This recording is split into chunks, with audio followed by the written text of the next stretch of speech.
first walked through there, it's technically a state of time. And I think that's more like in the northern end. That's southern. It's up south. Yeah. Okay, so there's a reserve there too, isn't there? Is that where you're at? That's cool. If you have a chance, go check out that museum you got there, the Ray Brother Museum. Have you been there before? Okay. Well, they have a museum there at the Philadelphia. It's the Ray Brother Museum there. Plane and all that. Kids will love it.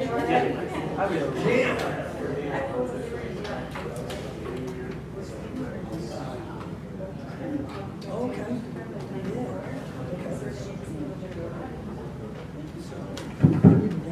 It should be like on the road.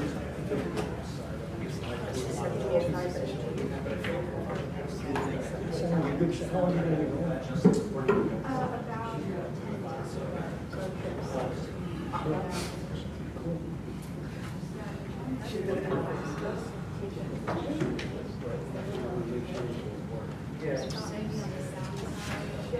Yeah, maybe so. I never went there and did any fishing.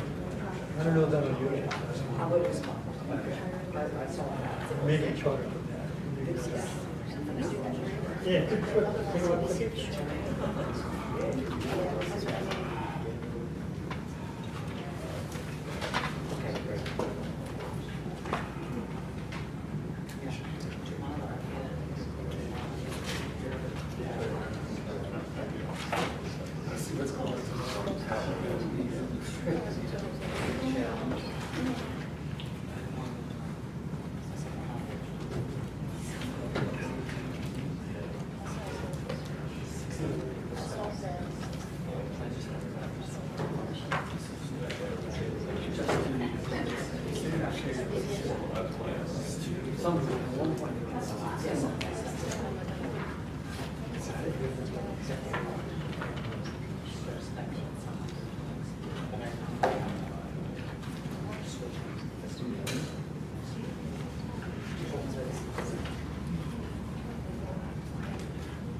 Well, good evening, everybody. Welcome to this West Goshen Township Board of Supervisors meeting on Tuesday, June the 30th. To start the meeting, will you please stand and join me in the Pledge of Allegiance?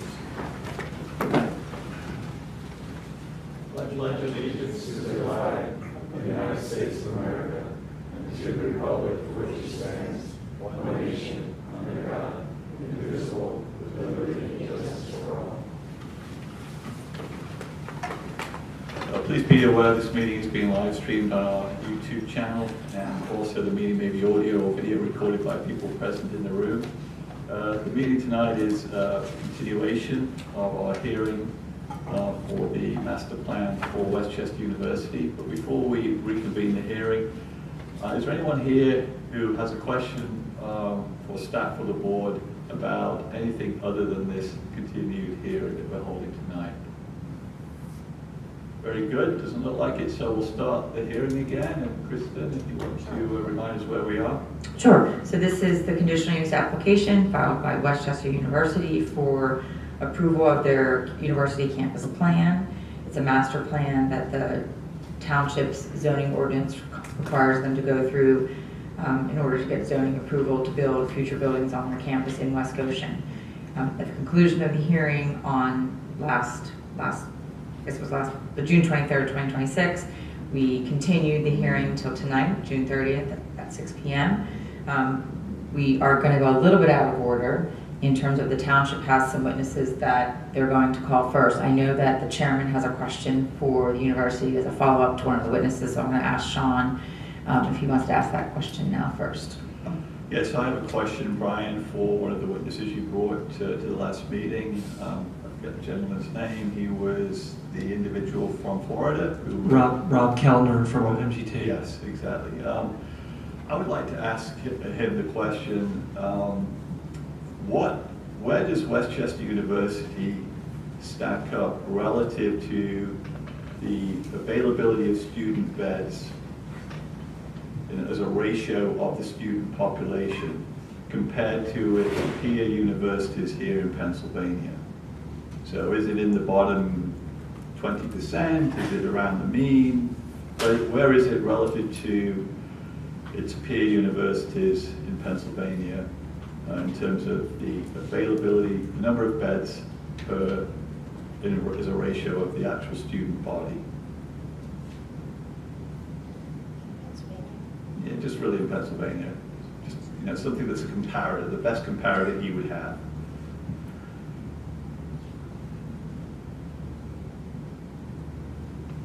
I don't think there's any objection to that, and I think I would just ask to other comparable universities, and he would have to determine if that would be restricted to a specific locale or whether he would want to compare that to other universities that are similar all over the country. But if it's okay with you, I'll just let him answer the question. Yeah, I mean, whatever data sets he would have, or, it could be a couple, 2 or 3 different numbers. It could be one for state schools in Pennsylvania. It could be for just general area or whatever else.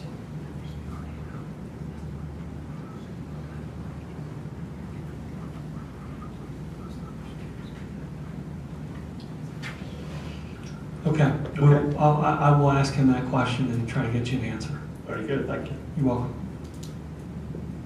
At the first hearing, we did notice, we did give out the opportunity for people that own or rent property in close proximity to the university campus to see if they wanted to obtain party status, and we have 8 different individuals or property owners that were admitted as parties. Is there anybody else in the audience that owns or leases property in close proximity to any part of the campus that requests to be a party to this hearing? Okay. You weren't here at the first hearing? Okay, I'm gonna need you to come. 23rd? Yes. I couldn't make it. Okay, then I need you to fill out a form and write your information down. Okay. If the university has any information. Can you come forward? It'll take a minute for you to fill this out. Thank you.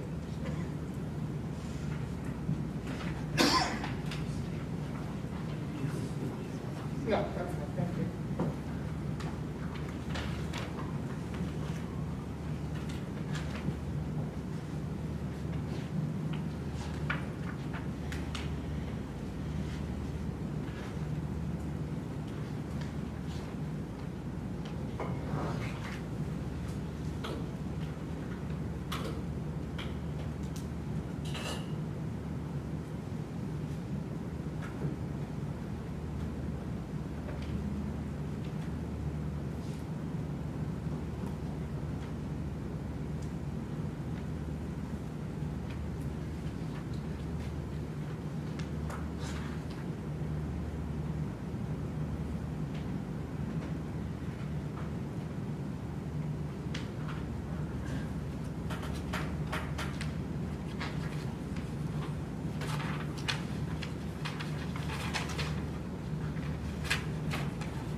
Sorry. Oh, it's Are you waiting for me? All right. That's okay. We did the last hearing as well, it's fine. Okay, so Mr. Nagel, Sabina, S-T-R, is it Strautman? S-T-R-A-N-T-M-A-N? S-T-R-A-U-T-M-A-N. A-U-T-M-A-N, at 29 Norfolk Avenue. Correct. She indicates it's 1 block south West Rosedale? of West Rosedale. Did you receive a notice of the conditional use hearings? Yes. Okay. No objection. Okay, so you are admitted as a party, which means that after they present any witnesses, we let the board ask questions of the witnesses, and I ask if the parties have any questions of the witnesses. After the university and the township present whatever evidence they want, I'll open it up and I'll go down the list, and the parties can present. If you want to call any witnesses, or if you just want to make a statement to the board, you will be given an opportunity. And you will be also given the opportunity to appeal whatever decision this board ultimately renders at the conclusion of the hearings. Okay. Okay? Thank you. Thanks. So I guess you're going to, the township's going to call some witnesses. Is that right, Chris? Yes, Okay. is that okay with the board? Yes. Okay, so I'm going to call my first witness, which is, who is Danielle Baer from Urban Engineers. Do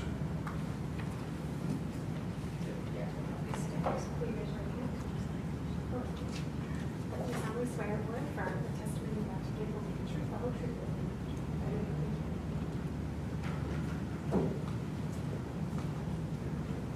You can use the podium or you can sit.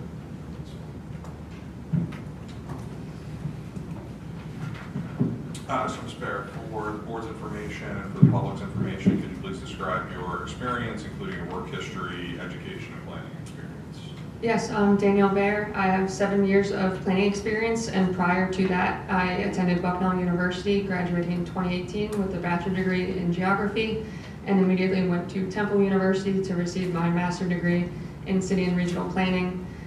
My 7 years of planning history comes from 3 years at Montgomery County Planning Commission, where I reviewed subdivision and land development ordinances, and I wrote them as well, and then I reviewed applications too.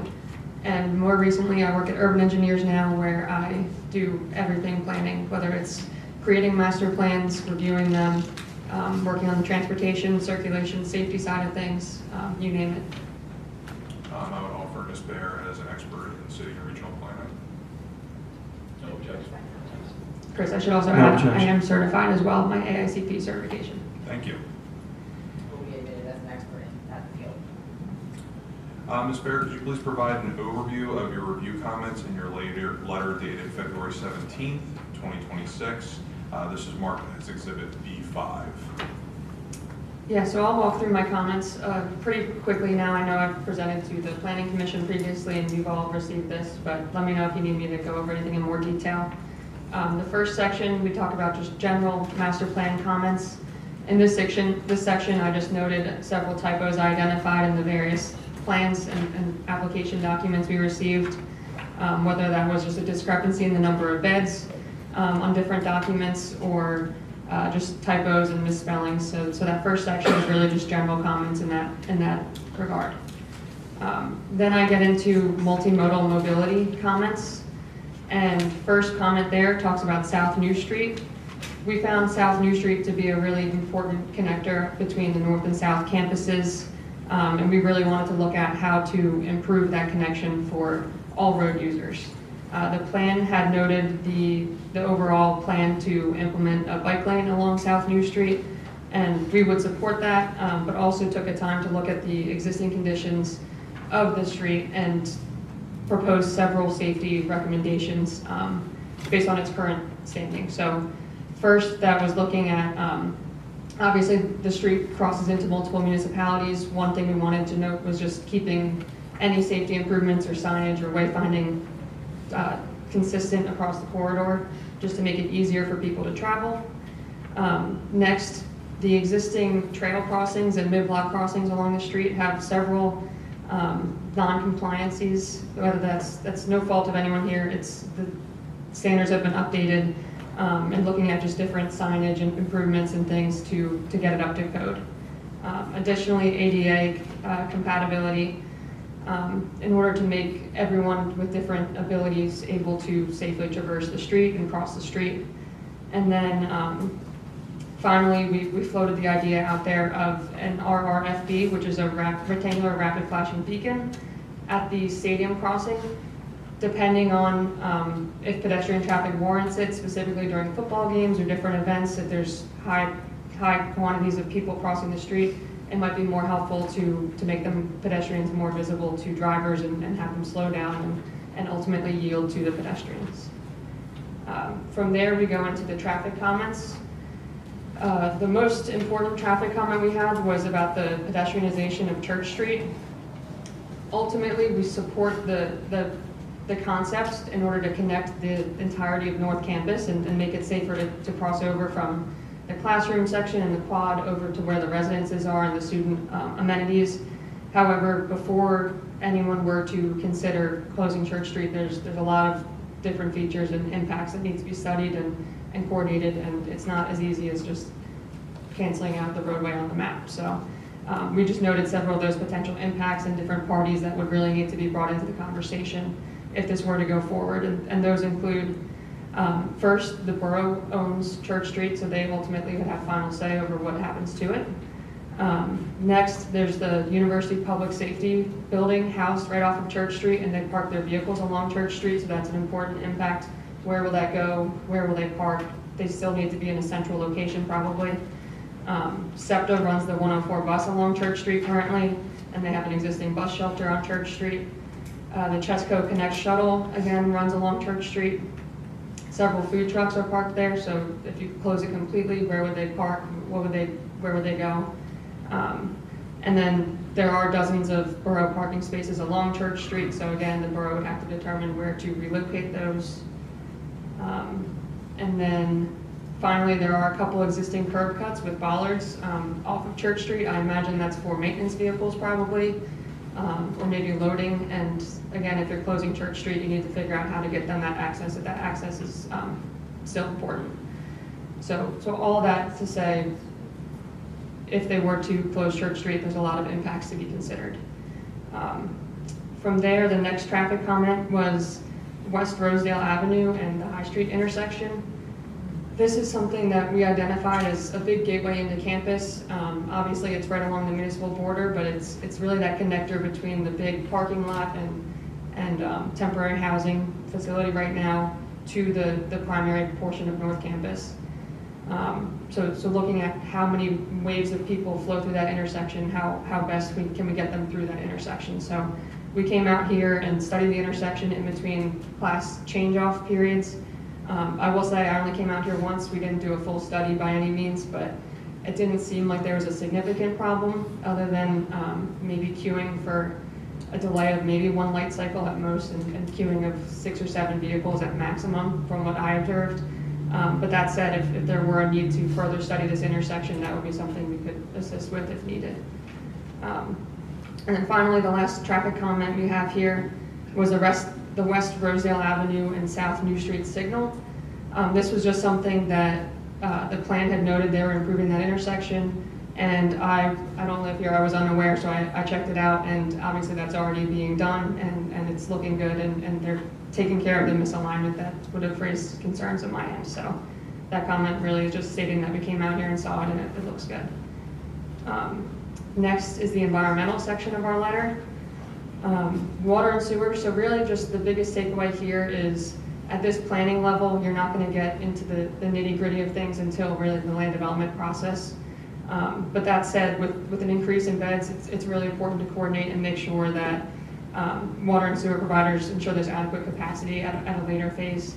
And just further coordination during the permitting phase will be needed. The geothermal wells noted on the site plan, we really had no issue with, other than obviously it's a conceptual plan at this point, but we did see that they overlapped with potential stormwater facilities, and we would just recommend separating those just for maintenance purposes. But again, we're talking 2 conceptual sections here, so I imagine when they're out in the field and fully engineering plans, that wouldn't be an issue. And then the conceptual stormwater management plan, we reviewed it, and we believe that it, at a conceptual level at this point, meets the ordinances required and had no additional comment there besides the geothermal well. And then finally, we have one zoning comment about the temporary student housing, which I believe was taken care of in the ordinance and in your previous agreements. I know that temporary student housing is in place now, and I just wanted to make sure that there was a cap on how long that housing would be in place, so temporary housing doesn't become 10, 20, 30-year temporary housing, but your ordinance takes care of that. So that is all my review letter comments. So in response to your review letter, you and Cole issued a response letter dated March 6, 2026, and that was marked as Exhibit A6. So does this response letter that they provided address the matters raised in your review letter February 17th? Yes, they noted receipt of my comments and that they will comply with the majority of them.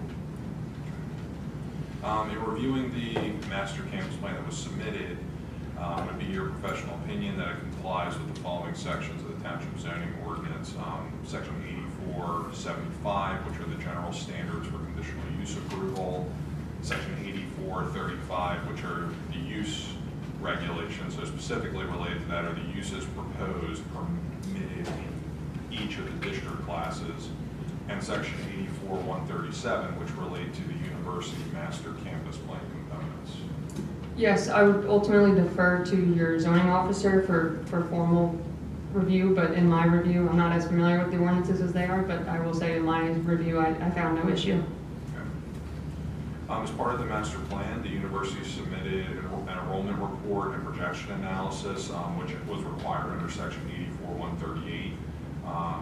Based on your review, does that comply with that section of the zoning ordinance?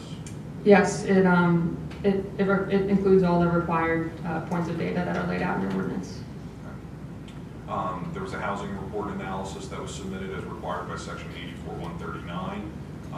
Based on your review, does that comply with the zoning ordinance?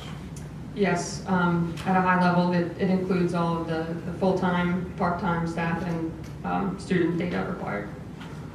You touched on the conceptual stormwater management plan that was prepared. I believe that was prepared by Chester Valley Engineers.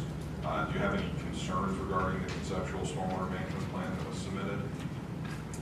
It appears at this level of planning, it conceptually demonstrated sufficient space available to treat and manage stormwater, but ultimately they'll still need to get all the proper permits and all the proper approvals in land development.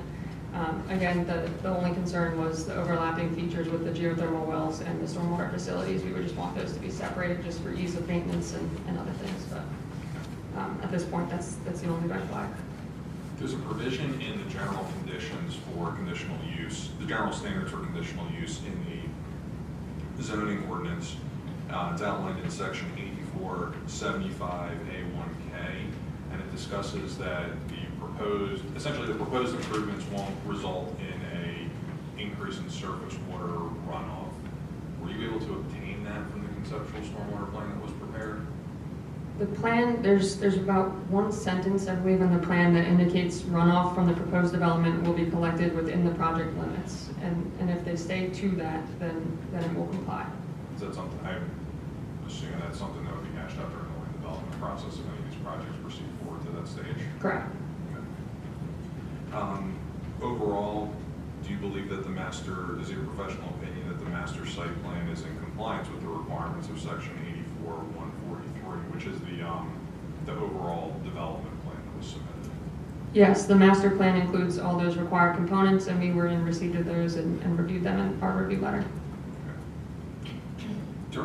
You were in attendance for both of the Planning Commission meetings in March and in April. And during those meetings, there were a number of comments related to the master plan, granting certain approvals for the projects contained therein. So these projects would still require land development approval from the appropriate jurisdiction, correct? Correct. So you're protected. The Pennsylvania Municipalities Planning Code outlines what triggers land development. Your ordinance also includes similar language, and yes, this would still trigger land development at a future date. Can you describe the difference between this process and the conditional use process and the land development approval process? Yeah, so conditional use in general is when the governing body determines there might be a different use that still fits the general character of a district, but may need some extra layers to it of protection to really maintain that purpose of the zoning district. That's really how you would define conditional use, and that's why we're here. Land development is really when you get into the fully engineered plans, you get to see exact quantities of things, exact numbers, where everything will go, what everything will look like, and that will be its own separate process. Mr. Chairman, those are all the questions I had for Ms. Baer. Thank you. At this point, does the board have questions for Ms. Baer? I have one question. You talked about in your letter to you and Cole about the master plan about South New Street.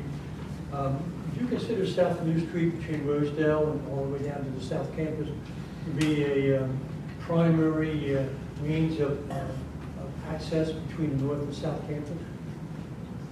Yes. I noticed in your letter you recommended the future installation of a bike lane Would that be included as part of the master plan in your mind? Yeah, so the master plan actually mentions that, it's not necessarily shown at this point at a conceptual level, but they have comments in their master plan indicating that they will look at a future bike lane on South New Street. Is that something that should be a condition placed upon the university for this master plan approval?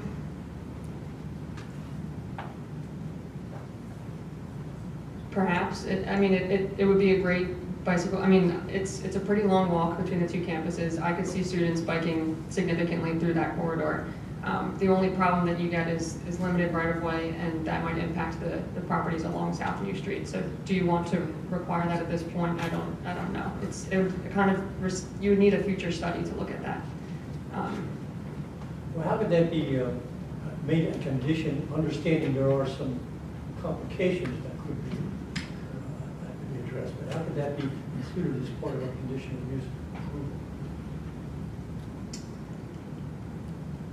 Contingent upon certain studies or something to that effect? Yeah, it is mentioned in the plan, so in theory, that would be a future consideration of the university. I don't think there's any teeth requiring that, but unless you were to put that forth.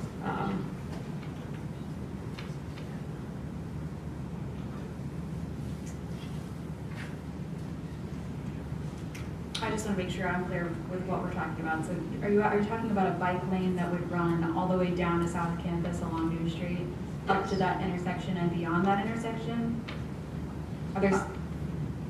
I would have to look at the plan and see where they initially had proposed it. I don't recall. I think it was just prime. Correct me if I'm wrong. It was a comment on the plan, right? It wasn't shown conceptually. It's a standalone project on the plan in the 10+ year window, so it's not even really germane to the time frame, the 10-year time frame of this master plan, but it is suggested as a consideration for the future as a standalone project, which would be at the option of the university to pursue or not pursue. There's PennDOT considerations on New Street because of funding, so it would have to involve PennDOT. I think it's a future project shown in the plan from our perspective. From what I understand, the master plan is all future plans. Some of which may or may not be pursued. Correct. So it should just be something made prioritized, that's what I'm trying to get at. So that's something we can consider in this whole process. Sure. Whether or not there should be a condition. Let me just further pursue this on South New Street. Whenever I'm in that neighborhood, when the school's in session, I see a lot of pedestrian traffic going from Rosedale down to the South Campus and the other way. And it's a rather narrow street. It doesn't have sidewalks in my area. So have you, in your analysis of the master plan, did you consider as part of the multimodal mobility features of that particular connector road to include the sidewalks to be installed along that stretch as well? Yes, a lot of South New Street does have sidewalk, but where there are gaps, I would certainly recommend sidewalk. So again, just like the bike lane, that's something that you would recommend? Yes. Something else we could consider as part of the conditional use in this approval process? Yes. Thank you. Other questions from the board? I have a couple, Ken. The South Campus in the master plan proposes expansion of student housing in several, I think it's 4 phases in total, as they build out additional units above the existing buildings. It also, which is in the 0 to 5 year time frame, it also proposes a renovation of Sturzbecker Hall as part of that in that same time frame. But subsequently, it also suggests or recommends improvements to the access road from the South Campus to South New Street, as well as an improved intersection at South New Street with Sturzbecker Hall. Yes. Do you think it would be a good practice from a master plan perspective that actually those improvements to the road and the intersection are part of the overall expansion of student housing and should be occurring really within the same time frame? Yes, the sooner you get that improved, the better. That's, if I'm remembering correctly, that's the intersection near South Campus. They're improving that crossing. They're bringing out the median to make a pedestrian refuge for people crossing that long street. Certainly, the sooner you can get that in my opinion, the better. especially with the expansion and the increased number of students there, correct? Yes. Thank you. I have another question related to water and sewer. This is really probably more for a land development thing, but for the record here, I'm trying to understand the situation with the expansion of 1,000 potential additional student rooms here. Do we know whether the Sykes building expansion, the sewer increase for that building would flow to either the borough's treatment plant or be part of the treatment at the West Goshen sewer treatment plant? Is there any information on that? I do not know that at this time. Do we know if the super block expansion of student housing there flows to the borough's treatment plant or to West Goshen's treatment plant? I do not know that. But if the building that's proposed is within West Goshen, they have to go to West Goshen unless you negotiate an intergovernmental agreement with the borough to allow that. Right. And vice versa for the borough if. Yeah, so I'm just trying to understand whether any assessment has been done of the sewer system to understand whether that would be necessary or not, either way. I don't believe I saw anything of that nature. Okay, thank you. Mr. Chairman, I can just tell you internally, we did not do that level of analysis at this stage. Very good. One last question related to geothermal wells. So you say in your note that this phase of planning was not clear where the existing or proposed geothermal wells are located beyond the broad highlighted area, particularly recommend any proposed well be close proximity to the buildings they will service. So it's a very general concept of an expansion of geothermal wells at this point. Correct. I did notice that it is proposed to do these expansions in this area 5-year time frame. Is that correct? Yes. Part of the potential expansion is into the lot locations of 2 properties on Roslyn Avenue, which are here.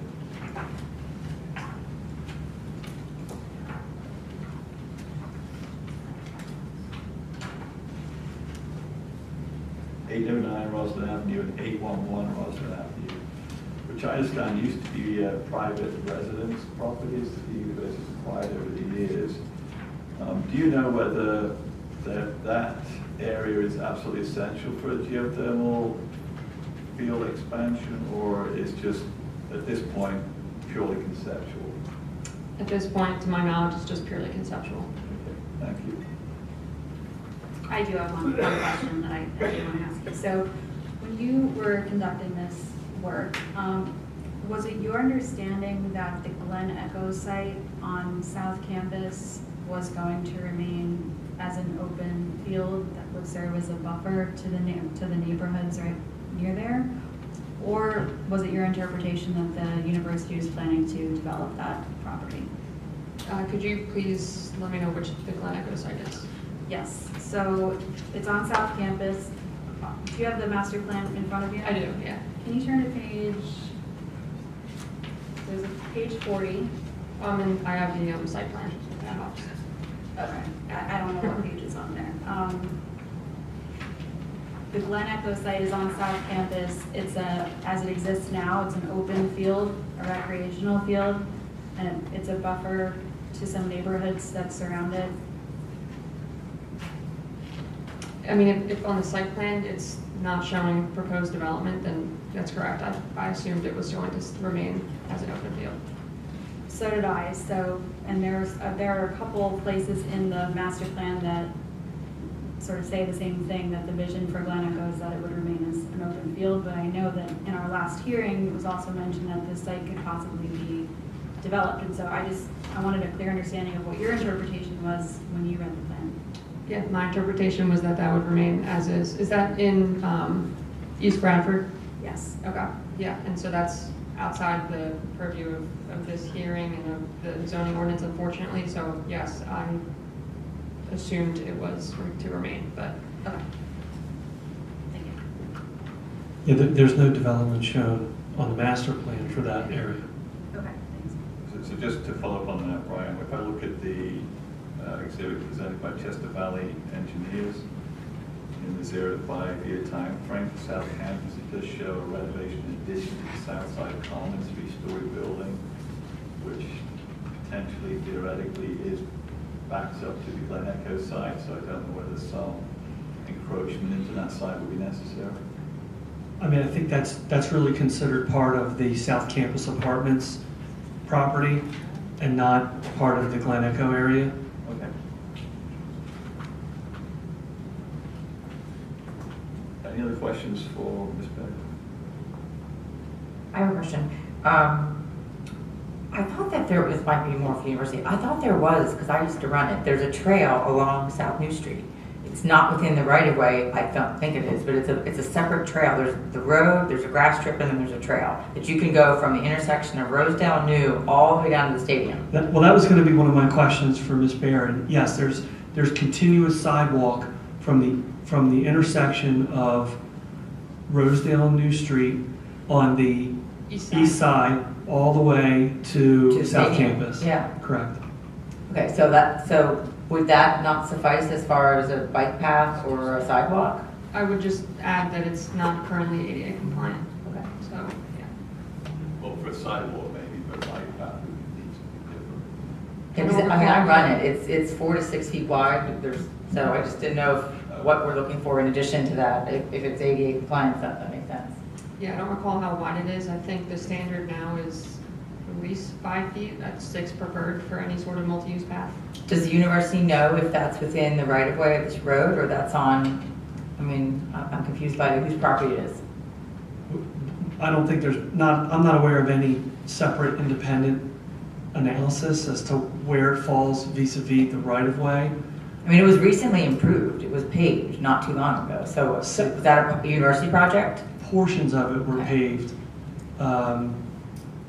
and portions of it are concrete, and it's used by both pedestrians and sometimes cyclists. Cyclists also use the road from time to time, depending on kind of what speed they're going, I think is what their determination usually is. Probably depending on how much traffic there is at the time. Probably that as well, yeah. Okay, I have nothing further for Danielle. Do any of the parties have questions for Danielle? And if so, please stand up, remind, maybe come forward, because the court reporter has to hear you. So come forward, state your name again, and you can ask the question. Yeah. Or maybe Brian, you could give your microphone to the person asking the question.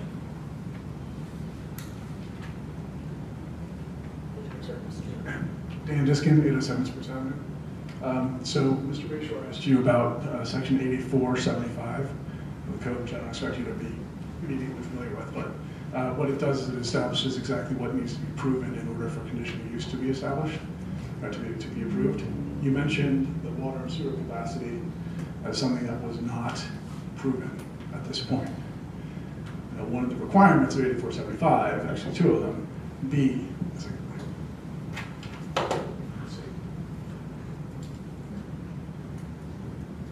8475, well, I guess it's 1B.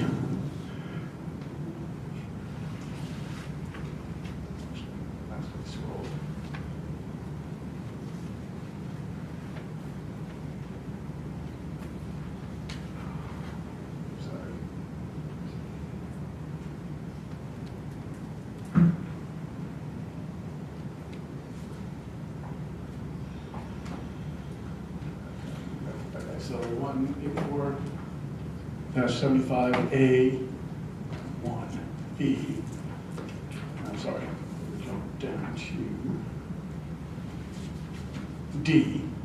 That the proposed conditional use shall be served by adequate and effective public sewer facilities and public water for domestic and fire supply. That needs to be proven in order for conditional use to be granted. So you can't just say we're going to do that later. Also, J, which seems duplicative, says the applicant shall establish the adequacy and availability of sanitary sewer facilities and the availability of capacity within the public sanitary sewage system, if applicable, to service a proposed facility, and service requires regulars of government or quasi-governmental authorities having jurisdiction. So what you're saying is going to be figured out later. It's supposed to be figured out before this approval is granted. It's my understanding that if they're unable to get the proper permits and approvals, then they will have to go back to the drawing board and amend the plan anyway.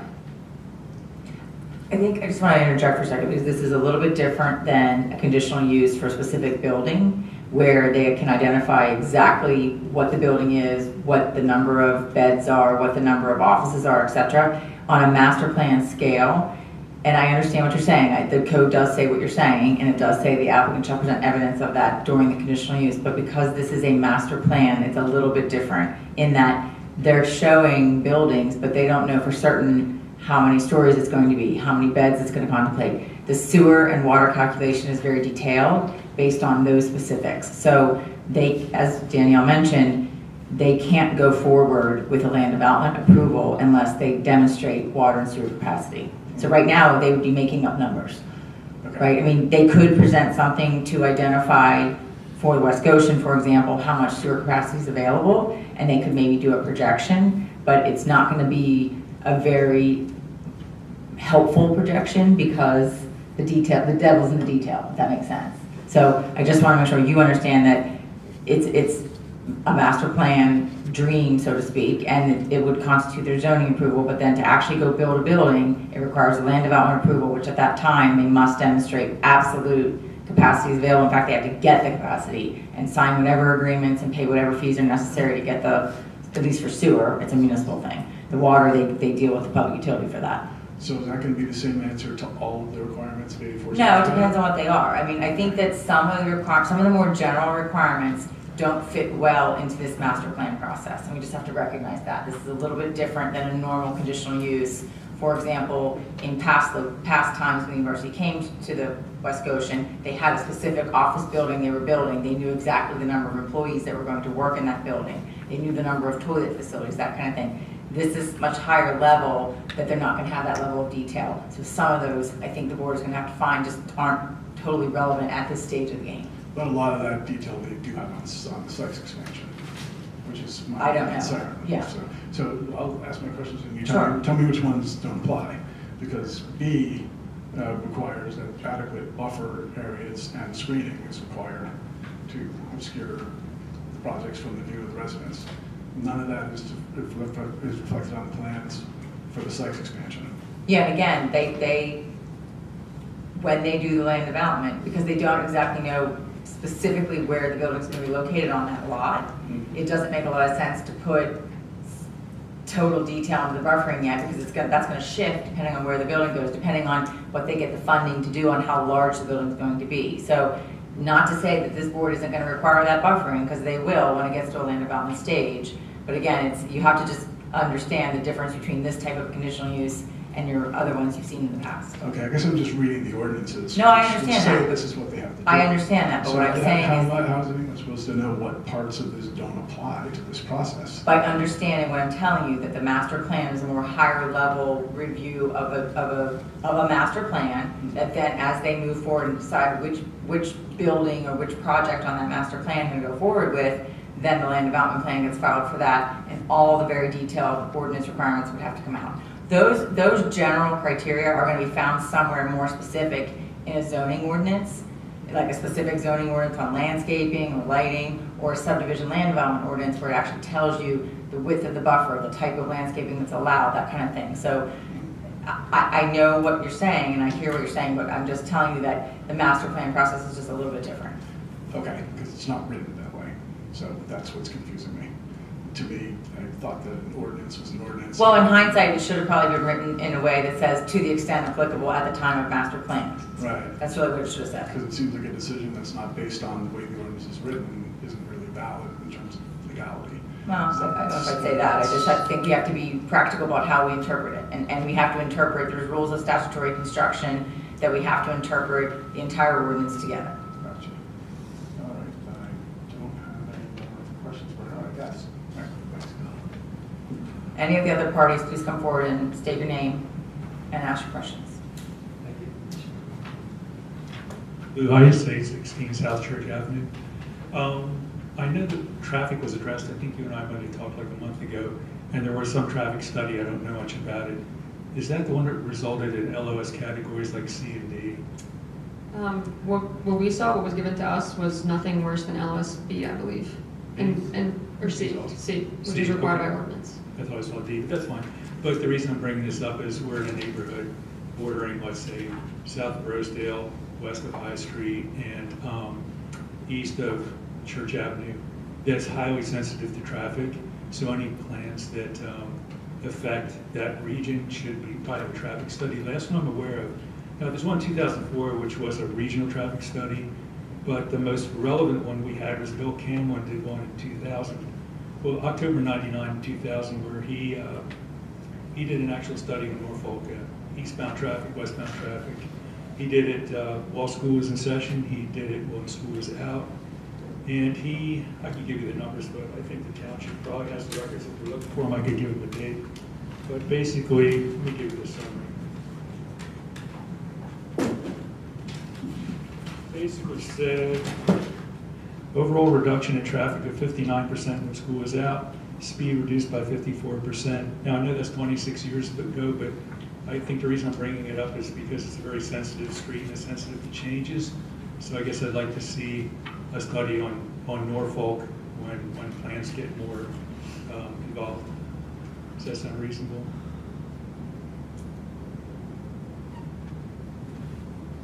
Yeah, I mean, I'm sure there's impacts to the community, especially with the growing Sykes building. So certainly, should the university want to pursue that, or the township, then yes.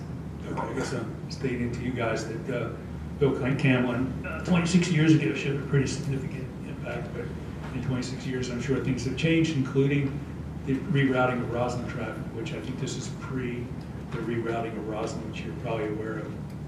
John, you might remember a lot of stop signs, one-way signs were changed to Roslyn, which made it more of a labyrinth, so it wasn't so much of a cut-through. May have affected Norfolk, but I guess we'll see. And I believe our conversation at the Planning Commission meeting a month or two ago was, I went out there ahead of the meeting because I was curious. I heard from 2 meetings ago you guys had significant concerns, so I went out there and I observed it.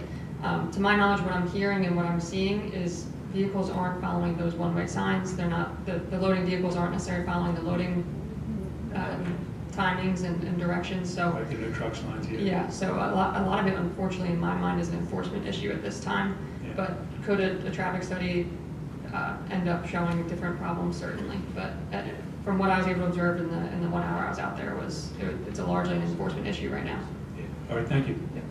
Would that be something to address during land development? It would be. I was just going to say that the subdivision land development ordinance, when a building comes in, for example, the Sykes renovation, those intersections in that neighborhood will definitely be part of the scope of the study and would have to have detailed traffic impact statement or study. Guy DiMartino is the university's traffic expert, and he would be the type of person, traffic planning and design, that would do those traffic studies. And again, that level of detail comes out at land development.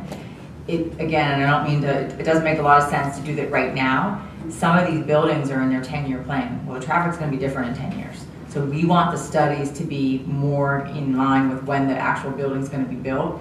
Those traffic studies do projections of what's being proposed now as far as regional growth, and then what are buildings that are been approved. For example, there's a lot of buildings that have been approved in the borough that they'll have to take account of, and then just regional growth. So to do that now doesn't make a lot of sense. When they're actually going to go forward and submit a subdivision land development application for a building on this master plan, that application is when the traffic study will be required. It will be analyzed by West Goshen Township's traffic expert, and there will be recommendations made.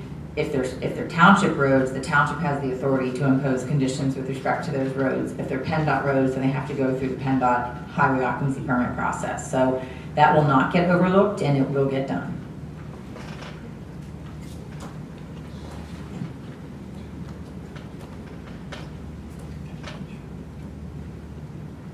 Would you mind the report for every name? I'm Dan Schatz. There you are, Dan Schatz, S-C-H-A-T-Z. My first question is, does the land development process that you outlined apply to the construction of geothermal wells? I would have to double check. Off the top of my head, I don't know. I believe so. Well, it depends, because if it's part of. So that's not really, that's more of a legal question. Okay, sorry. So, no, it's okay. The actual installation of the well itself, subsurface, we've not required land development, but there have been other components with the well, such as the pumping station, pump house, that did require land development. So it really depends on the magnitude. If they're just putting additional wells into the ground, that likely will not require land development. If there's above ground structures or improvements that are needed to service those wells or accessory components of those wells, that would require land development approval. Okay.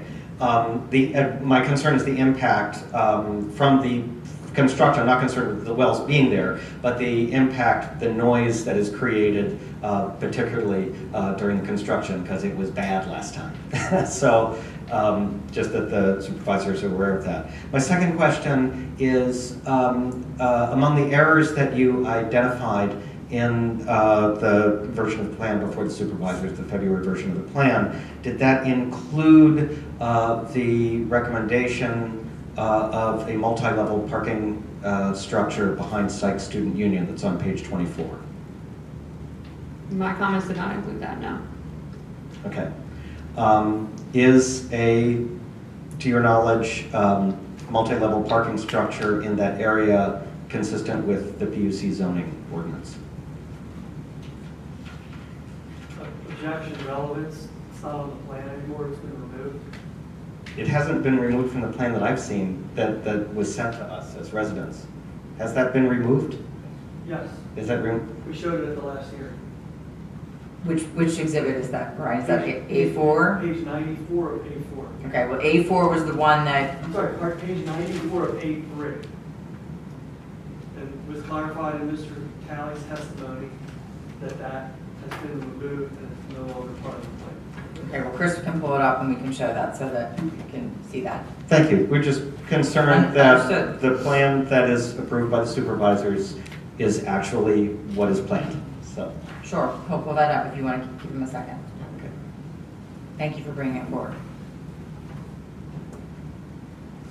While you bring that up, does the university anticipate any above-ground construction for the geothermal wells that they've mapped out, or are those all going to be just placed underground?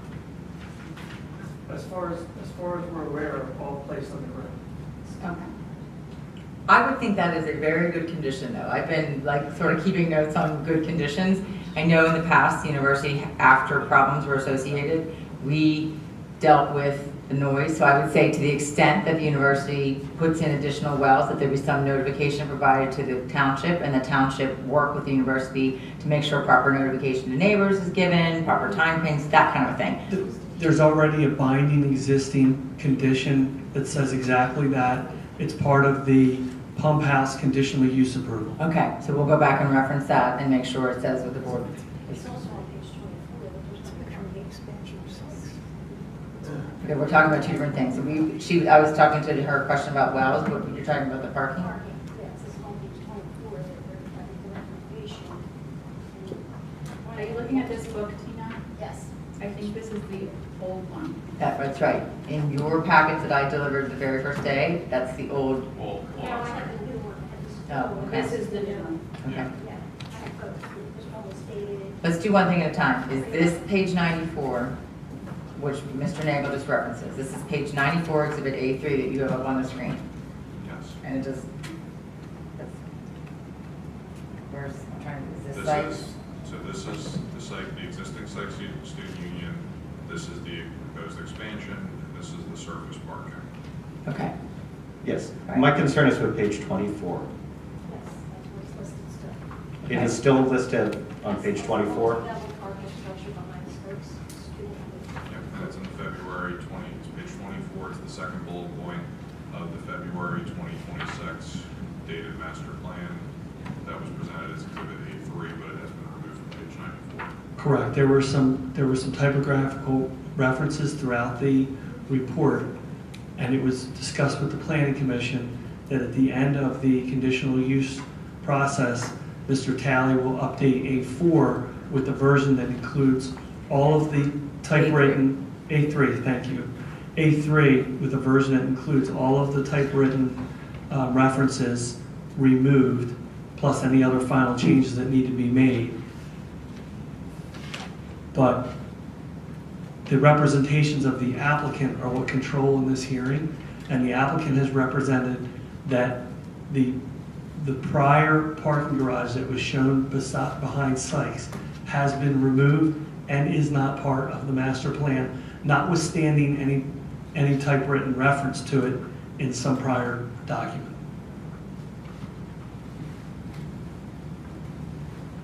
Okay. Thank you.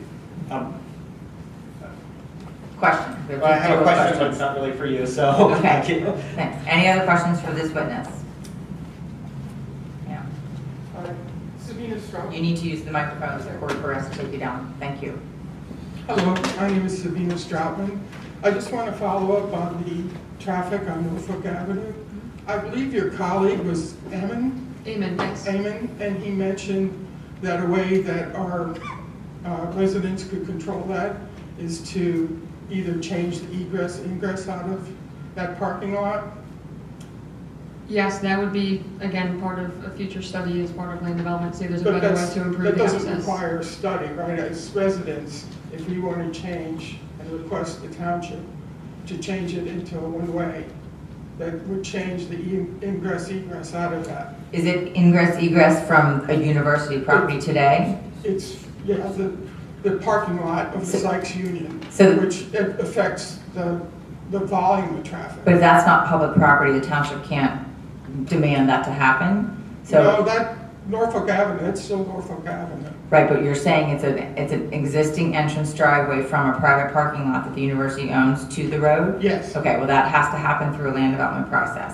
Okay. But there are witnesses that are gonna talk about traffic, Okay, so if you could hold your thought on that traffic. just Okay, want to follow up. with Thank that. you. Thank you.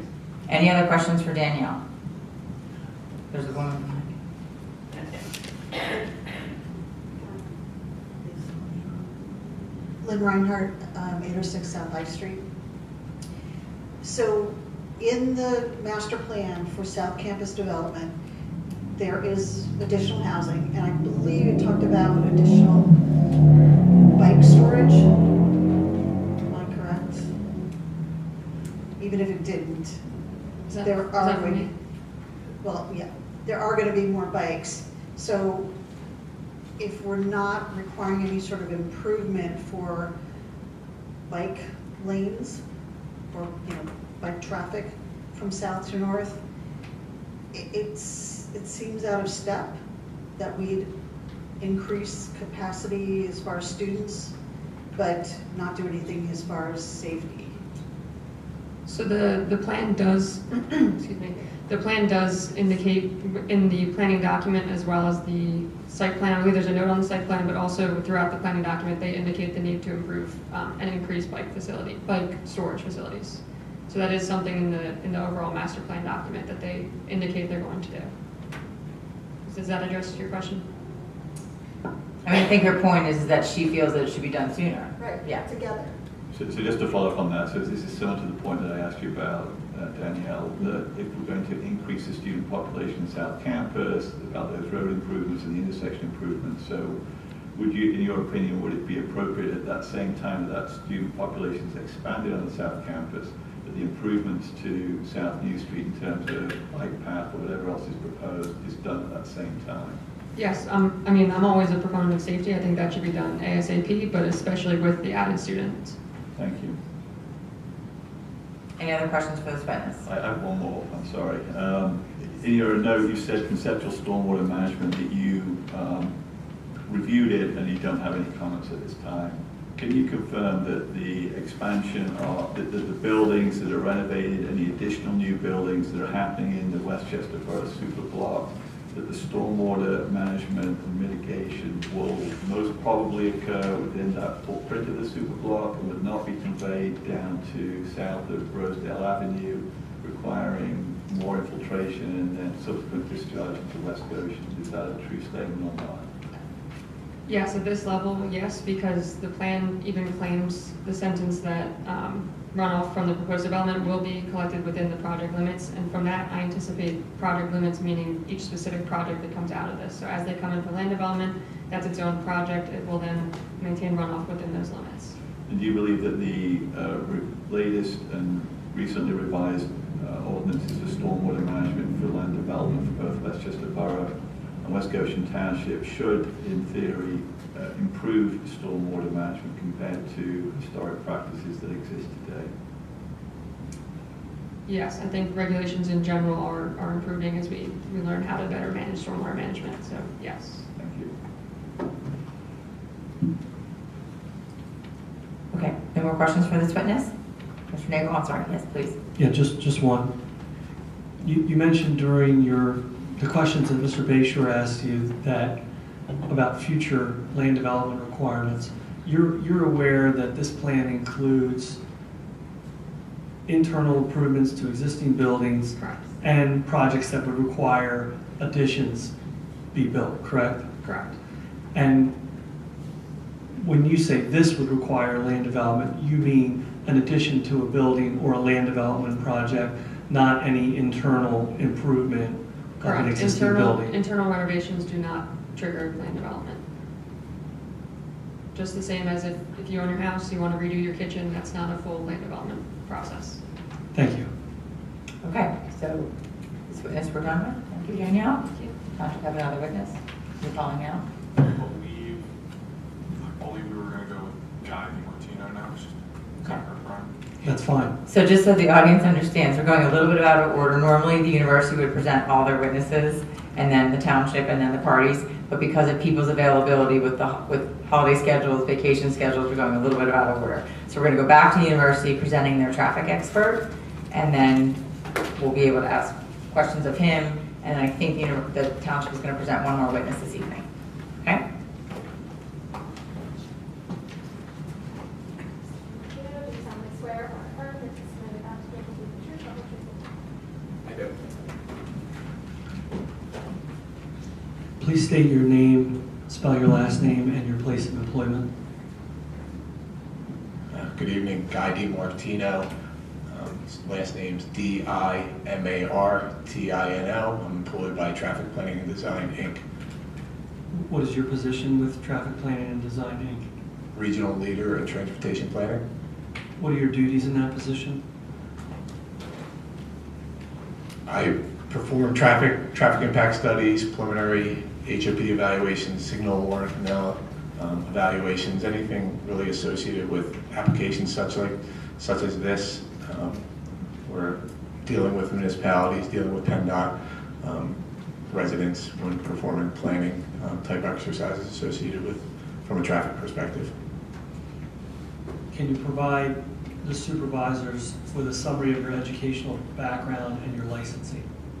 Yes, I've been employed and performing transportation planning with TPD for over 25 years. I'm a registered professional engineer in the Commonwealth of Pennsylvania. I'll show you what I've marked. Exhibit A12 for identification. Could you identify that, please? Yes, that's my resume. I would offer Mr. DiMartino as an expert in traffic planning as a civil engineer. No objection.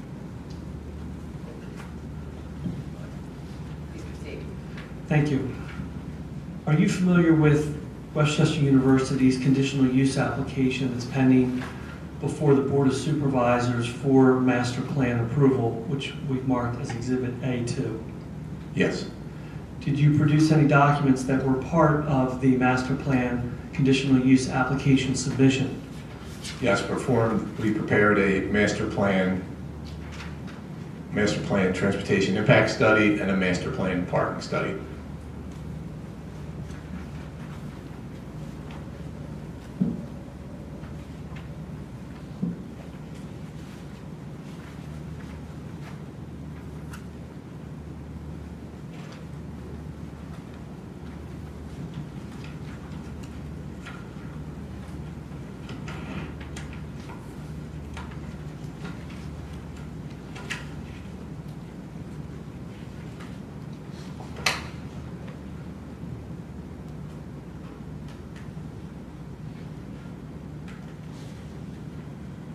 I'm showing you what's marked Appendix D.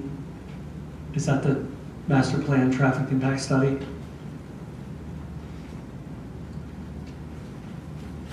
It appears to be the executive summary of the March 27th, 2025 master plan traffic study. And there's part of this is also the 300 and some page appendix that I submitted to the board previously, that's part of the study as well? Yes. And that's part of Appendix D, correct? Yes.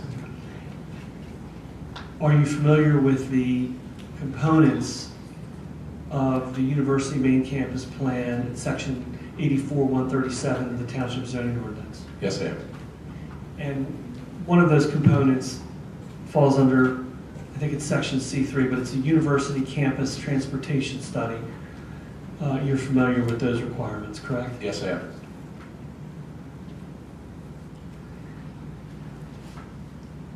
There's some main components that are required as part of that part of that transportation study. Can you review those for the board, please? Yeah, there's really 4 components. The first one I'll summarize is really related to Transportation Demand Management Plan, or TDM for short, really focusing on multimodal aspects and other sort of TDM measures. The second criteria or component, really in short, just essentially says prepare a traffic study using accepted traffic engineering standards, looking at impacts of the various roadways and intersections in the area. The third component discusses evaluating existing and proposed traffic circulation connections and facilities. And then the fourth is related to the time frame or commitment of schedule based on the various plans of the master plan. And does Appendix D, your transportation impact study for the master plan, incorporate and show all of these required contents? It does. Can you provide an overview of them, please? Sure. I guess I'll start in no specific order, but when preparing the traffic study, we evaluated 25 intersections. And those intersections span West Goshen Township, Westchester Borough, East Bradford Township. We evaluated 25 intersections. We looked at improvements or the operations of those various intersections. We factored in both the regional growth in the area that would occur without any development, just as would naturally occur within the area, standards that were held to when evaluating the traffic study per PennDOT standards. And we also factored in the university's anticipated growth from the student enrollment side.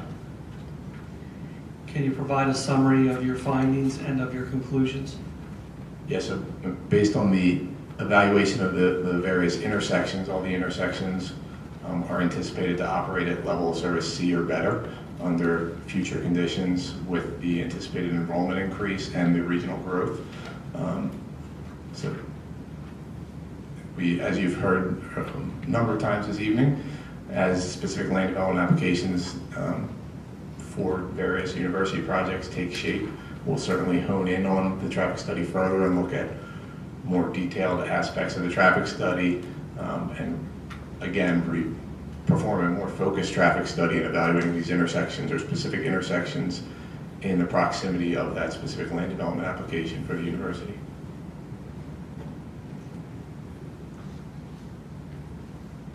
In your professional opinion, did your study address and satisfy all the requirements of the zoning ordinance sections that I referenced and any other applicable sections of the zoning ordinance? I believe it is.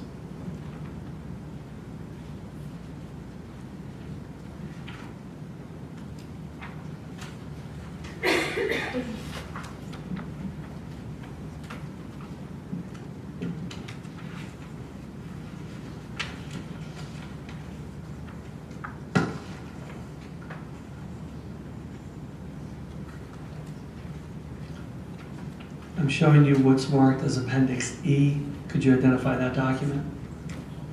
Yes, it is the master plan parking study for the university, dated March 27th, 2025. And did you and/or your office also produce this report? Yes. Can you walk us through the executive summary of the parking study in terms of your analysis of the master plan on the university parking? Certainly. So in performing the parking study, we first started by performing parking counts throughout the university. Those counts were performed in compliance with the ordinance, time periods, 11 a.m. to 1 p.m., and again from 5 to 7 p.m. on a typical school day. Based on those counts, we determined the peak parking occupancy for both on-street and off-street parking. West Goshen ordinance, although West Goshen ordinance and the borough's ordinance are similar, there's a minor discrepancy in terms of this next part I will discuss. So West Goshen Township ordinance allows 95% of the existing unused off-street parking to be used for the university's projected parking demand. Westchester Borough is slightly less, it's 85%. So Westchester Borough is a little more conservative, has a higher, I'll say a higher standard, higher requirement. However, when we performed this parking study, we utilized the borough requirement, the 85%, when we looked at the entire campus. So regardless if the parking was situated in West Goshen, in Westchester Borough, or East Bradford, we utilize that 85% throughout. So by doing that, the parking study for purposes of West Goshen Township results in a more conservative approach even than what's required by West Goshen's ordinance? That's correct. So in doing that, I mentioned we evaluated both, I'll reference the midday peaking parking, peak parking, and then also the evening. Of the two time periods, I don't think it would surprise anybody that the midday is the higher of the two parking demands. So focusing on that for this discussion, when we did our counts, the midday had 657 unoccupied off-street parking spaces for the North Campus only. At the time we did our parking counts, the modular housing and the M lot were not in place. So we did deduct that from that number. So in that lot, there was 135 spaces being removed. So 657 minus 135 gives us 522 off-street parking spaces. As I mentioned, the Westchester Borough's requirement allows for you to count for 85% of that. So 85% of the 522 results in 443 spaces that could be utilized for the future, for this master plan. Based on the enrollment projections provided by the university and the increased students over the master plan, we would need well less than those 443 spaces from a campus-wide perspective.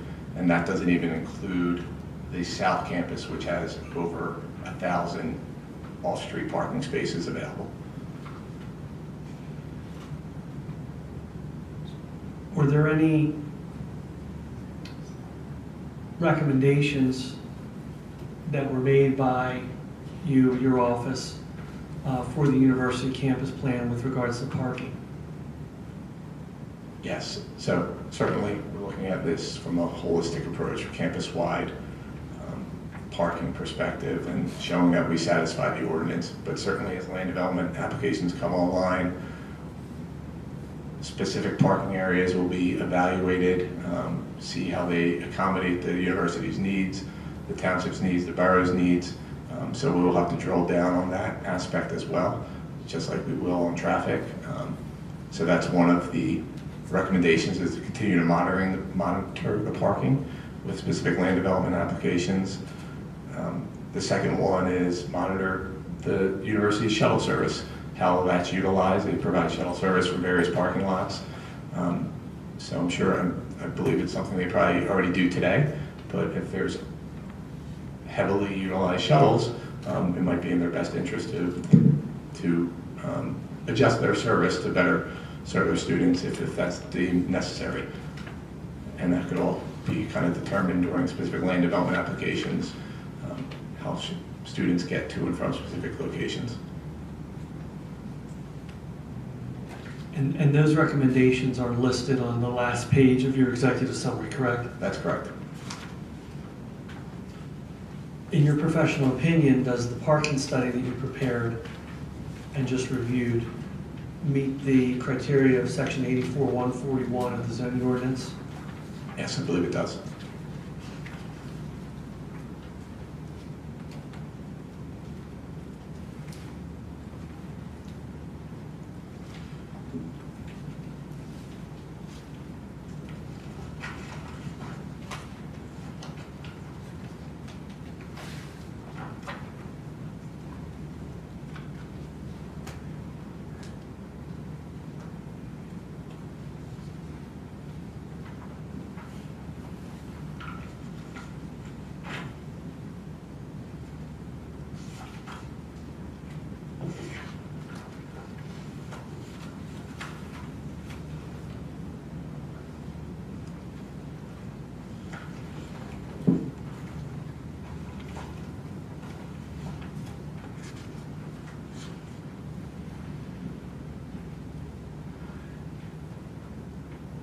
Are you familiar that with the aspect of the master plan that relates to the project implementation schedule?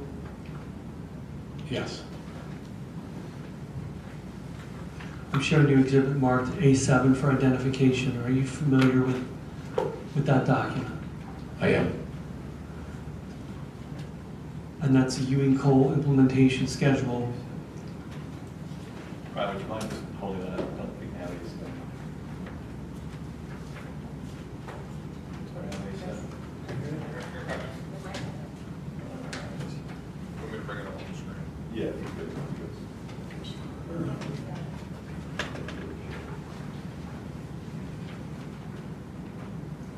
Just let me know. Just let me know if you'd like me to scroll through it.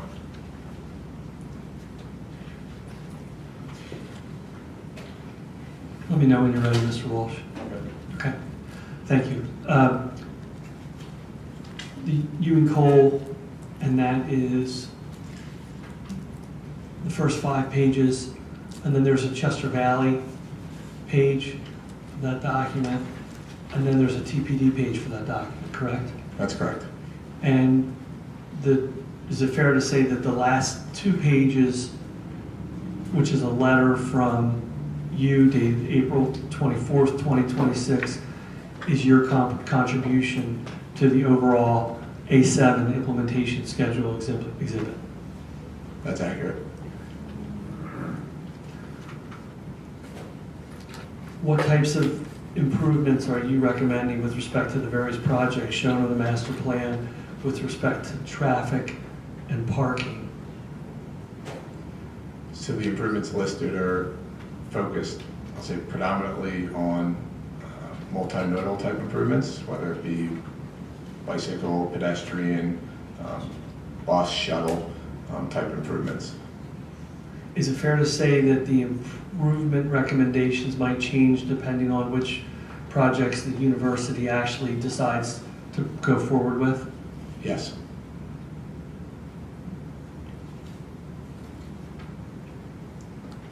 Were you here this evening during Ms. Baer's testimony? Yes, I was.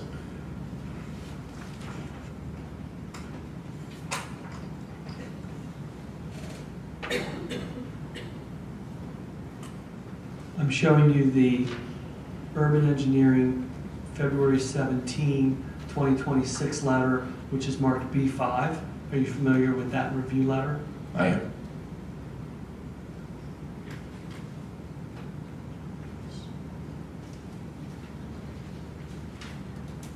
And B5 did address multimodal mobility and traffic, correct? That's correct. Can we go through the section that's labeled multimodal and traffic and just review that for us, please, from your perspective?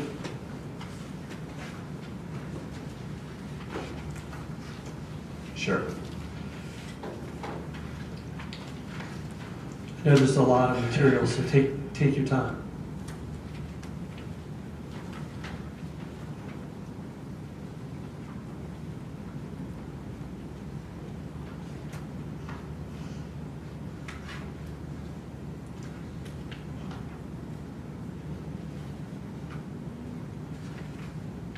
So the first item under multimodal touches on South New Street, and there's certainly a lot of components to that. There's listed, there's 4 specific items, 1 through 4, much of which was testified or discussed earlier this evening, related, whether it be a bike lane, sidewalk, but really the context of it is pedestrian connectivity, both north and south on New Street, but also crossing New Street in the area, I'd say, of the stadium.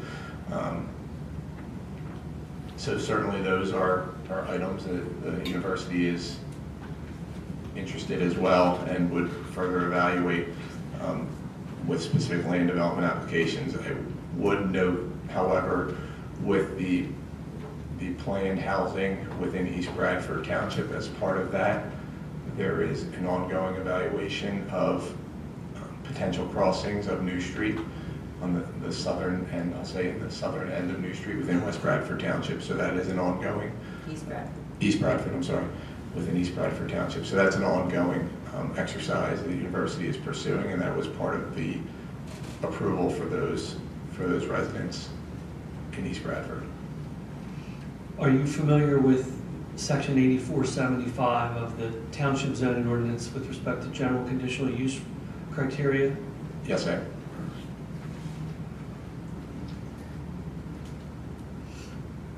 And were you here for the discussion? One of the neighbors, Mr. Diskin, asked about the conditional use criteria and the applicability. Were you here for that discussion this evening? I was. And would you agree with Ms. Camp's explanation that you look at those criteria and they apply as applicable depending on the application that's before the board? Yes.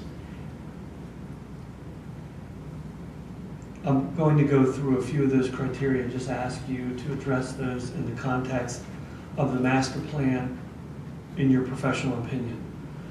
One would be that improvements to streets and highways contiguous to the applicant's property as part of the improvements for the proposed conditional use development. Here, we don't really have a development. We have a master plan that shows a host of potential developments, correct? That's correct. But going back to the criteria, such as road widening, acceleration/deceleration lanes, traffic control devices, and similar improvements shall be sufficient to prevent adverse traffic impacts caused by the proposed use.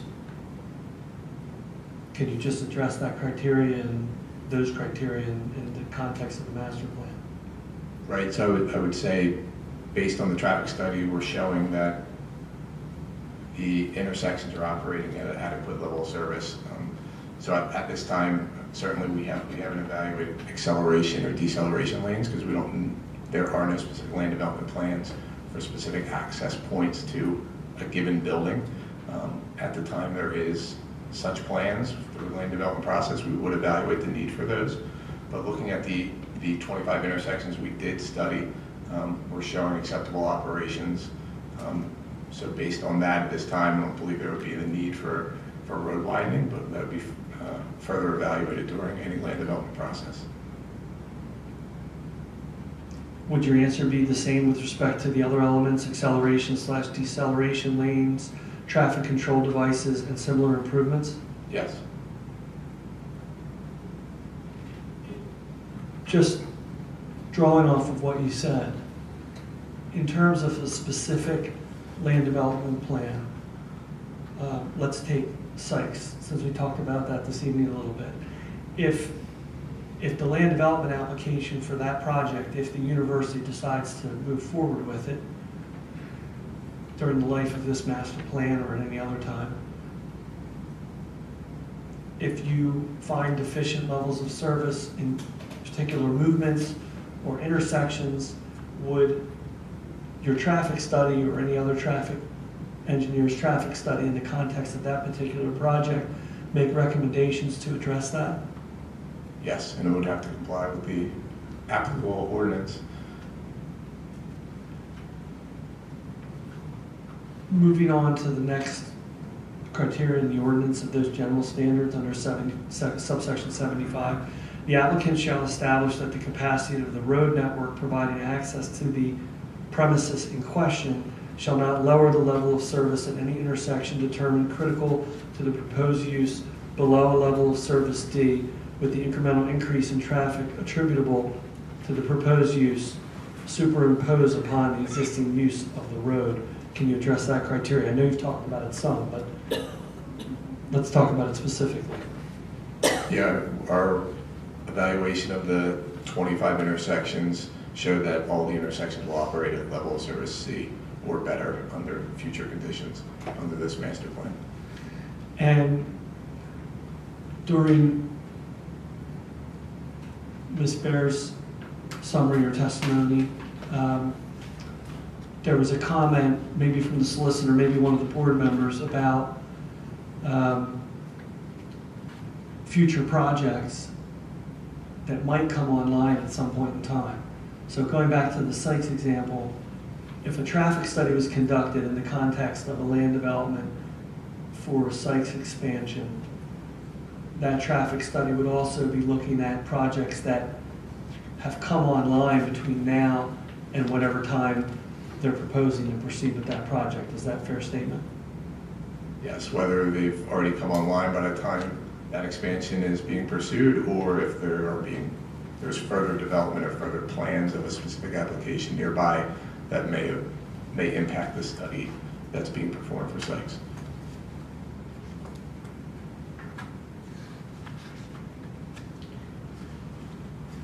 There's also a general criteria that the applicant shall establish that the interior traffic circulation for the proposed use at the proposed location, including but not limited to acceleration and deceleration lanes where required at the proposed entrances to the particular location, shall be adequate to provide safe and convenient circulation for users of the facility, visitors to the facility, employees of the facility, and all emergency vehicles that may require entrance thereon. Could you address that criteria, please? Yes, my opinion is this criteria falls in line more with what Ms. Camp is referring to in terms of specific applications or specific details for a given land development application. At this time, we don't have specific details for each specific project that's identified in the master plan, but these type of items outlined in criteria F would be further evaluated with that future land development application. But with respect to the master plan, as it is in this application, you haven't flagged any concerns or issues with addressing that or any of the other conditions we've talked about, I have not.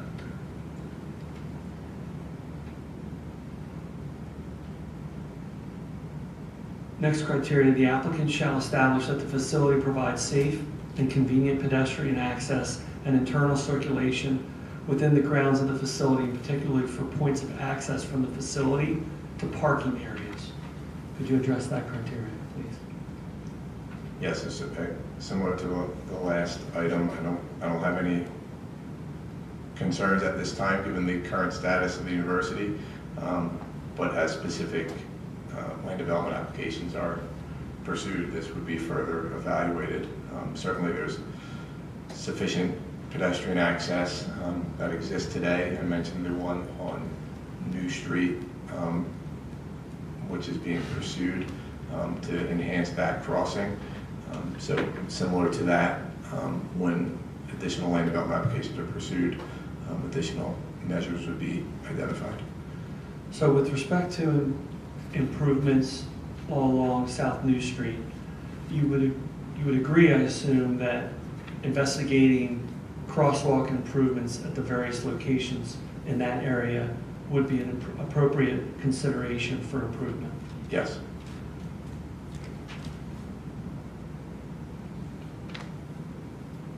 In your opinion, would bike lanes be a necessary or required improvement at this time?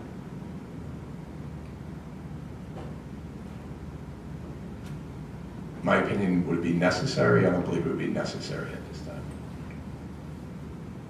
You're talking about a specific road? Where are you talking about? In the area I was asking about, along South New Street. Well, then why is it in the plan to happen in 10 years? I guess I'm still confused about why that's not part of a land development project. it's a distinct, Mr. Talley can testify about this, but that's a distinct standalone project that was recommended for consideration in the future by the university as an enhancement to the campus, not as a required safety improvement.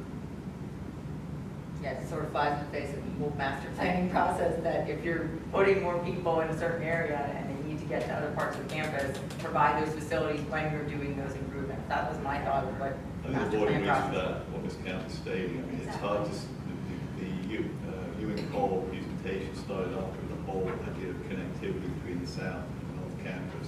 Connectivity means getting from A to B, which means providing students with the safest possible method with the multiple choices of transportation that might be available, which means a modern, safe, pedestrian bike path, in my opinion. Which should be part of the master plan.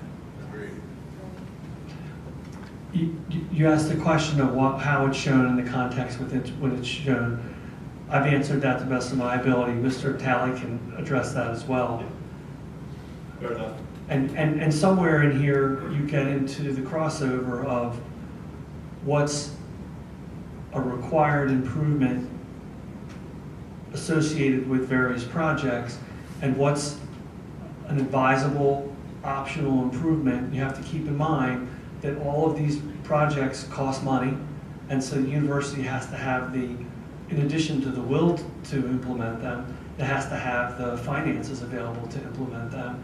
It has had multimodal improvements implemented over the years in various locations, and so it does have that as a priority, but my legal position would be, I don't think it's an appropriate condition.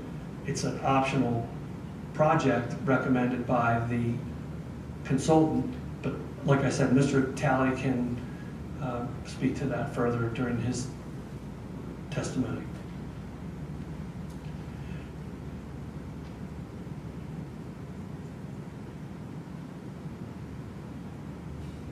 Is it your opinion, Mr. DiMartino, that the master plan includes adequate off-street parking and loading in the context of the master plan? Yes. Is it your opinion, are the conclusions in your traffic study and your parking study consistent with the public interest of West Goshen Township and its residents? Yes, I believe they are.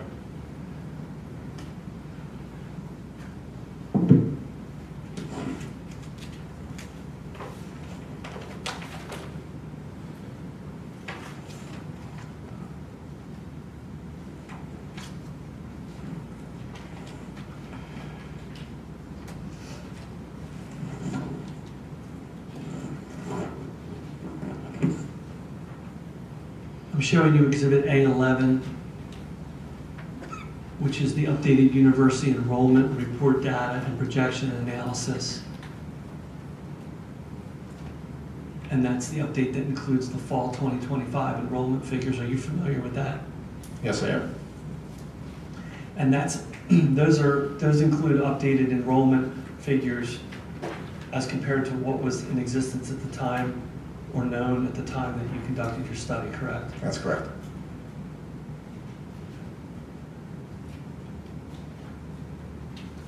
Do the updated enrollment numbers shown on A11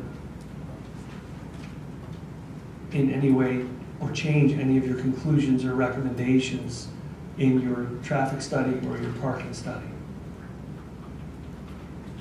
No, I do not believe they change any of the overall conclusions or recommendations. I'll start with the parking study. As I mentioned in the parking study, we have well in excess of, just on the North Campus, well in excess, I believe it was over 400 spaces available.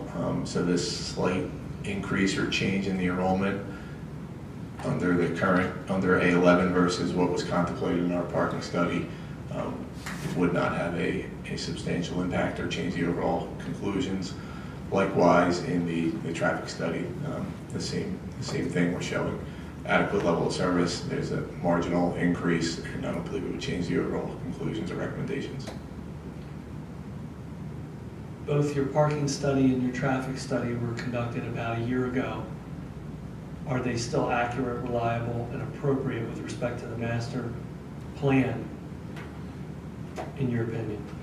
Yes, I believe they are.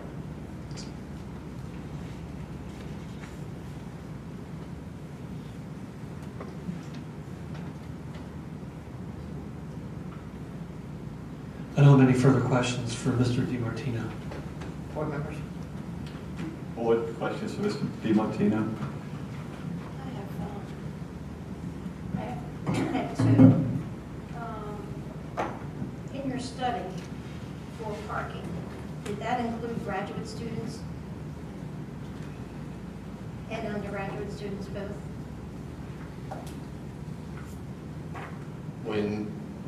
Just so I understand, when we did our parking counts, anybody who was parking there, whether undergraduate or graduate students, whoever was parking there, visitors, employees, staff, they're all captured in those numbers.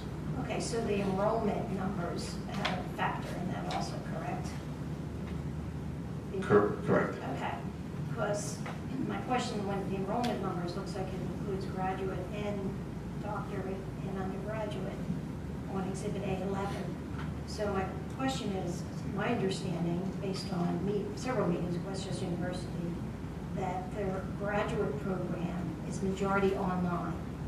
So therefore, parking would not be required.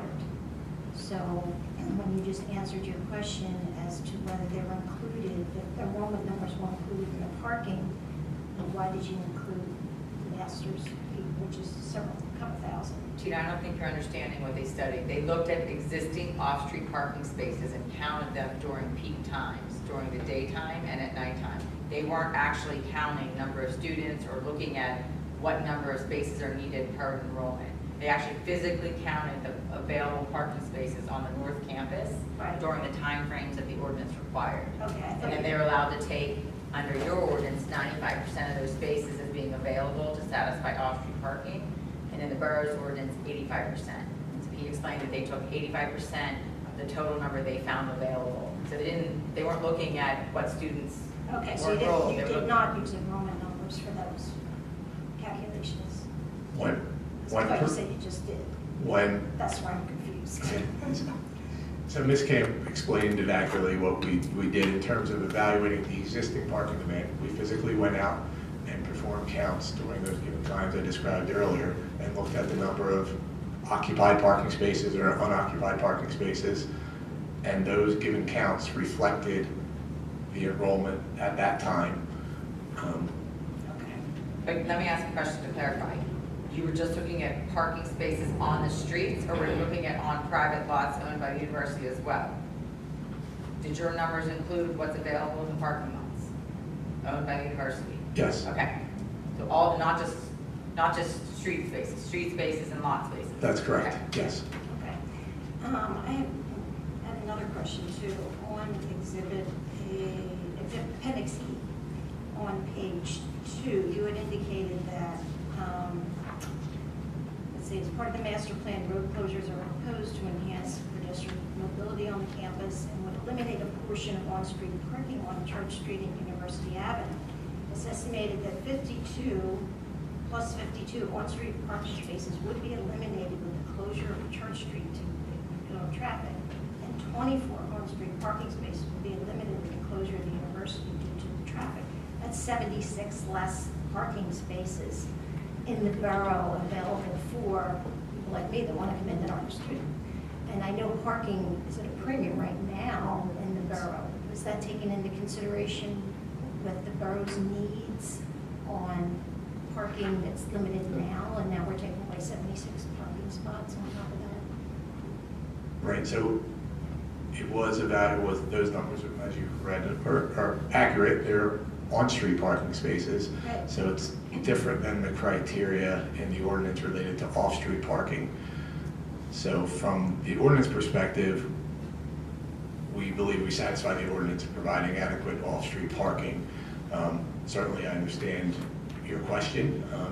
If that is further advanced, when I say that, meaning the potential closure of Church to eliminate some on-street parking spaces, that's going to have to be further coordinated with the borough at that time.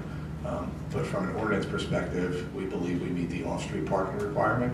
The on-street parking that you mentioned, it will have to be further coordinated with the borough when that given project is pursued. And if the council approves it. Right. Go ahead, Nate. Okay, with the additional beds for freshmen, being that they wouldn't be commuting, wouldn't that create additional parking spaces?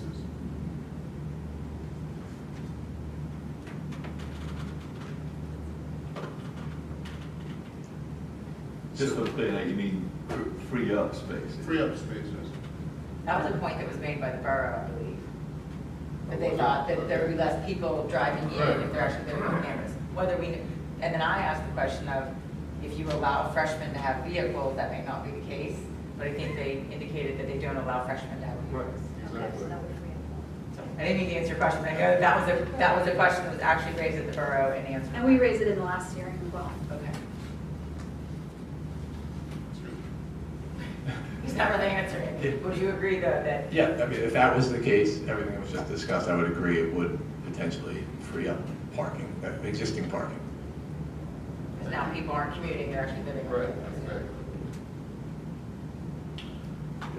Yeah, I had a couple of questions. In your letter, which was already discussed and introduced as evidence, read of the 24th, you mentioned about shuttle service, and there was some discussion of that. Specifically, you say to monitor and provide convenient shuttle service to facilitate parking in lots that may be more remote to a desired building destination on campus. Did you do any, as part of your study there, look at the shuttle service that currently exists? We did, it's within our traffic study.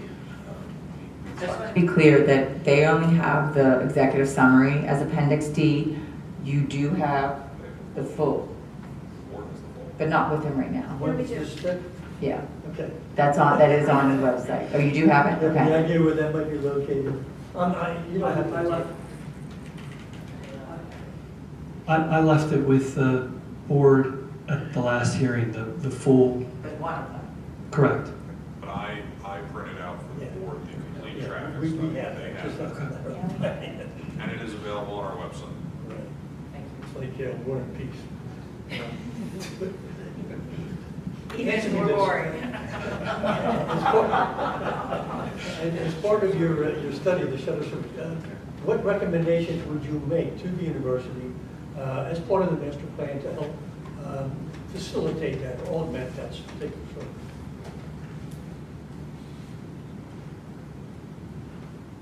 Well, I mean, the one that's notable, that was touched on earlier, is certainly if the Church Road is pursued for closure, they're going to have to modify the shuttle routes. I believe there's shuttle routes in that area that will have to modify. I can't speak specifically for the university, but I would think if they experience some sort of issue, or issue might not be the right word, but usage or pattern of usage that would be desirable to their students, I would think they're constantly evaluating that based on feedback they receive. So I think that's sort of monitoring that would want to take place, and probably, I would suspect, they're providing an amenity to their students. I would think it's in their best interest to serve their students. I would agree. I'll have to look further into that, but thank you for your answer. Let me ask you another question on that same letter.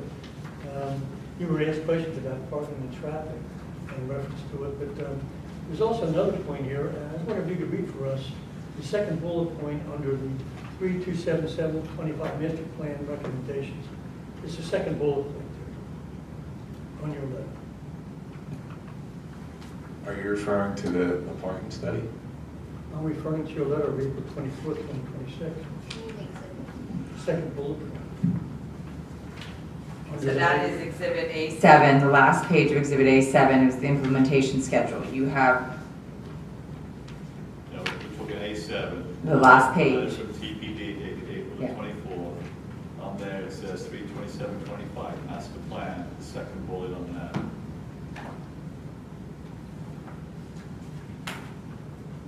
The the second bullet being pursue a pedestrian path walkway.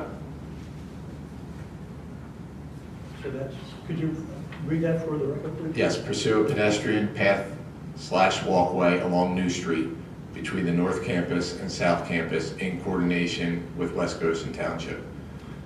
To such a pedestrian, sorry? And then below that is a sub-bullet which identifies the project that would be associated with, and that project listed is the South New Street Multimodal Transportation Project. Now, is that part of the master plan? Is what part of the master plan? What he just referenced there, the project, multimodal transportation project.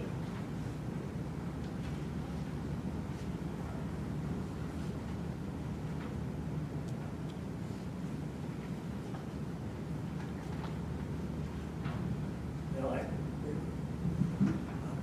is this part of your master plan? It's as I mentioned before, Mr. Talley can clarify, answer questions about it, but it's I believe it's a 10-year plus recommended standalone project within the master plan. So is it shown or depicted anywhere on an actual plan? It's talked about in the master plan as something 10 years out? Correct. Okay. Are there any projects on the South Campus that are being proposed, either within the 5-year or 6 to 10-year plan, that would trigger land development on the South Campus? In West Goshen. In West Goshen. Well, that was my second question. I would have to let Mr. Talley answer that question. Okay, well, I don't see anything that's currently listed on any of your documentation that would indicate something within West Goshen Township that would trigger a land development plan that would require us to consider pedestrian walkway along those. Well, 0 to 5 years is Sykes Student Union. That's the site. I know, but I mean. Would that trigger land development along, consideration along New Street? No, but I mean, just, again, that's the whole point of the master plan, was not to just look at what's directly in front of the lot being developed. It was to look at where are the improvements going and where are students coming. So off-campus students who don't live here may drive and park at the university and have to walk to the new sites. So the goal, in my mind, of a master plan was look at not just one lot that you're developing, look at the whole campus and see where are you building new buildings, where are you bringing new students, where are you bringing new professors, and how are they getting to the parking garage that's somewhere else. That was my thought of why this master plan process was being put together. So that's a fine perspective. And that's a global. But throughout you and Cole, again, part of A7 document here, in every instance, it talks about provide pedestrian path walkways to facilitate accessible pedestrian connections on every one of these. And every one, I don't see it on the master plan. That's why I just see there's something that's missing. And you talked about these sidewalks would be, they need the will of the university to do it and then to find the money to do it. I understand that. Well, it's our perspective as a board here to represent our residents, and our concern is safety and quality of life.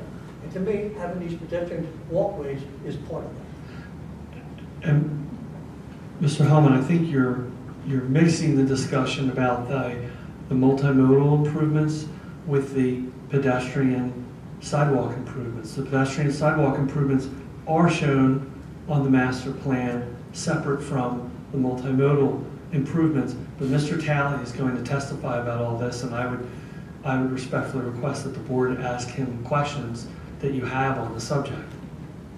Okay, that's fine. But unless I'm missing something, I don't see where the sidewalks and pedestrian pathways are on the master plan at this time. For the South New Street, I agree with Mr. Helen. For the super block, there's plenty of pedestrians. There's the Hans Rosedale Avenue, but for the South Campus, the North Campus, I don't see anything there in terms of detail. It's just a bullet point on the Chester Valley plan that shows multimodal transportation improvement. And again, the multimodal is a standalone project that was recommended by you and Cole. Well, all of these are recommended by you and Cole's master plan, so it's all part of the package as far as I see it. That I would agree with that. But it was also discussed that there is already a pedestrian path from Rosedale all the way down to South Campus that's uninterrupted. I'm going to disagree with you. I don't think there's not an uninterrupted path from Rosedale all the way down to South Campus. Okay, well, we can provide evidence of that to Okay. clarify that issue. Okay. I mean, is it in the university's best interest to provide a safe way for students and faculty and staff to get from place to place on campus? Of course, and the university proceeds in accordance with that in all of its projects and undertakings within the context of what it has control over. And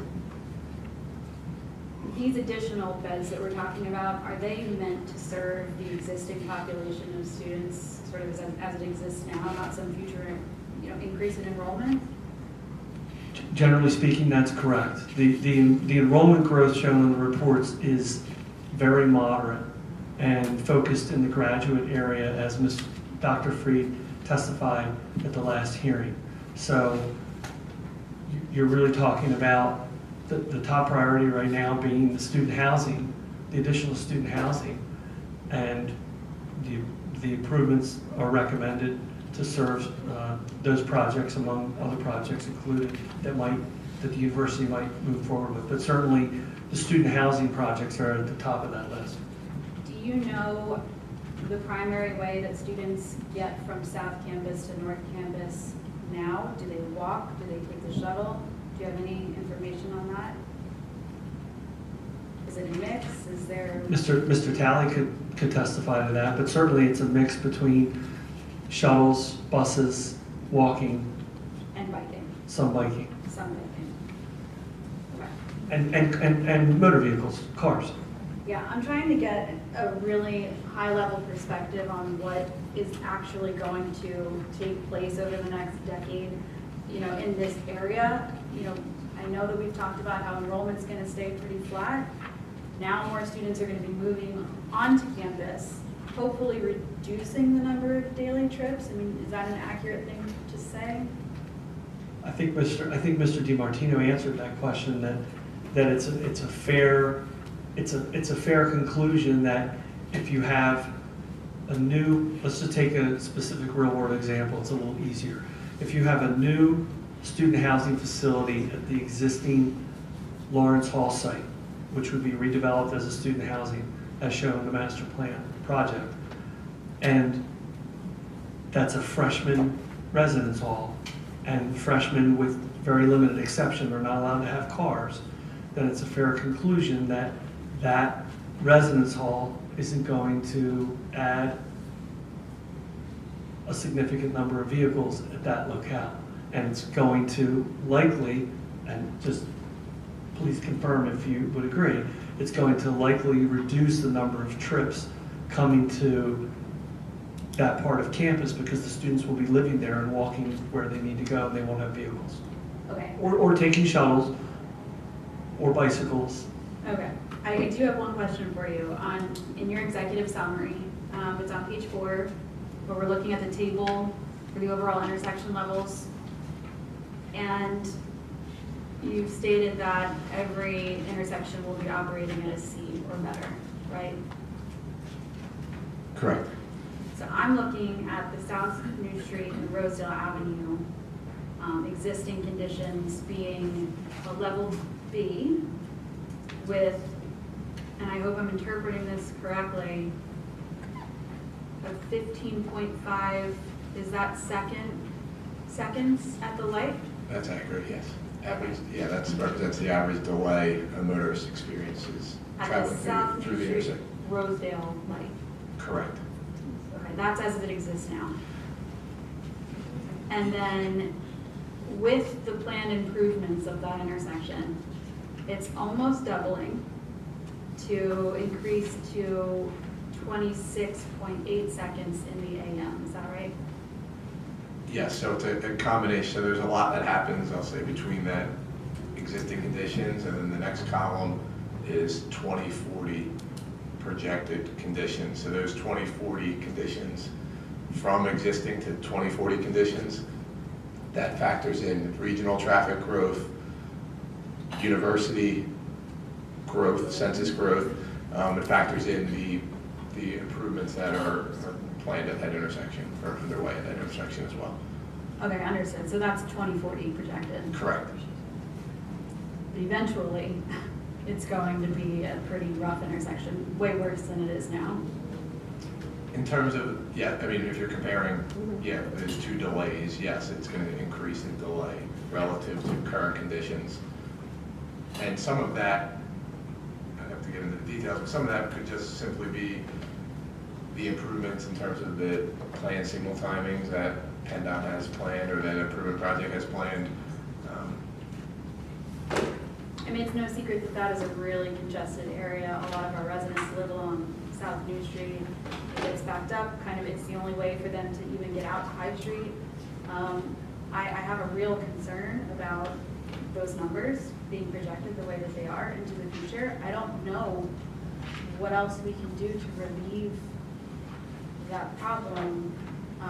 But it's hard for me. I know it's operating at level C, and apparently we only require level D, but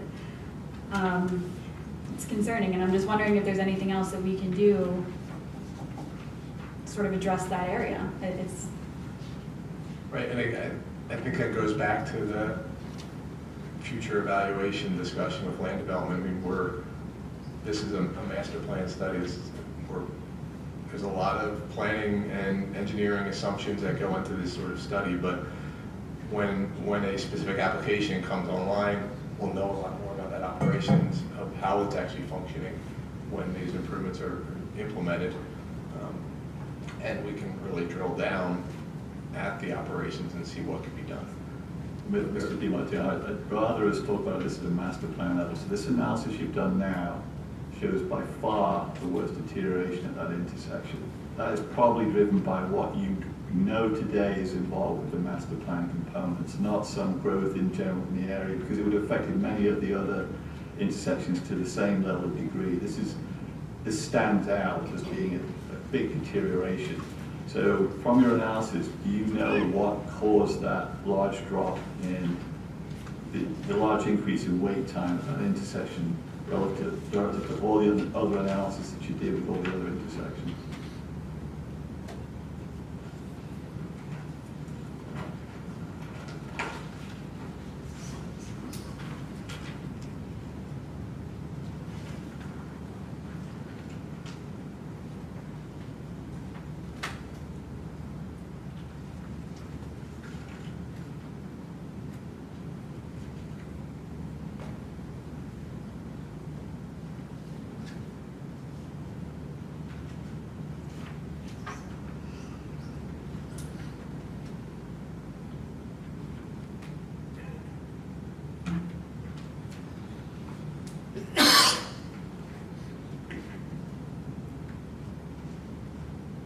So I'm sure you're well aware of the improvements at that intersection in terms of adding left turn lanes,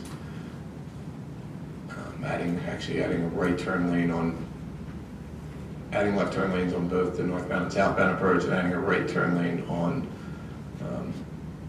the southbound approach as well. So when you did that, I'd have to look. I don't have the signal plan handy, but in looking at that, my hunch is that PennDOT may be implementing left turn arrows for given movements for the left turn lanes that are being added.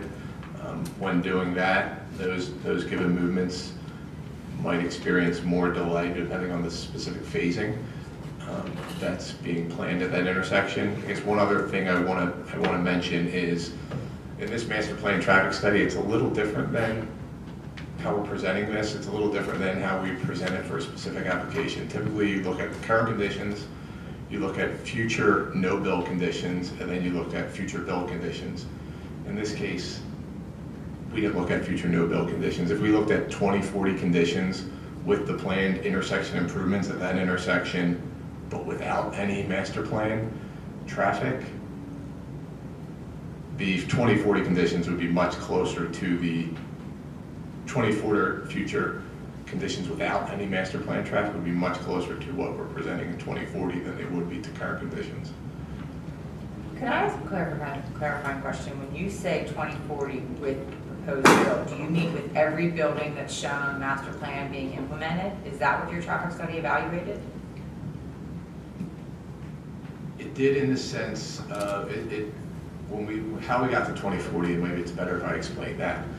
Not very detailed, but so when we got to how we got to 2040 conditions is we looked at the enrollment projections, and what we know is that from the time we did the traffic counts to 2029, the enrollment based on those projections was estimated to go up by, on an annual basis, it was marginal, but it was 0.19% per year. At the time we did the traffic study too, PennDOT's regional growth that we're held to when we do any traffic study showed within this area, we were held to 0.48% per year. So adding those two numbers up, 0.19 plus 0.48 comes to 0.67%. What we did is a planning study. We said, all right, that's pretty close. Let's just round that up to 0.75%. So we added some factor of safety into that. From there, we increased, whenever you look at growth, PennDOT requires you to compound that growth. So we looked at, when we did our counts, it was 2023, 17 years at 0.75% growth comes out to 13.5%. And we adjusted every traffic volume throughout the study area by that 13.5%. So some of that traffic on those given roadways, whether it's Rosedale, High Street, New Street, that's just regional growth. That's traffic that driving through those roadways that has nothing to do with the university, but we increased every traffic volume that we counted by 13.5%. So your proposed development, like you said, it's not like when you're doing a land development with a specific building and you're proposing that building being built. I thought, and I hope maybe I'm helping clarify for the board, I thought your 2040 proposed conditions meant everything shown in the master plan was actually built. That has nothing to do with it. You just looked at proposed enrollment growth and the PennDOT regional growth, as you've just described. That's how you got the change in levels of service. Is that correct?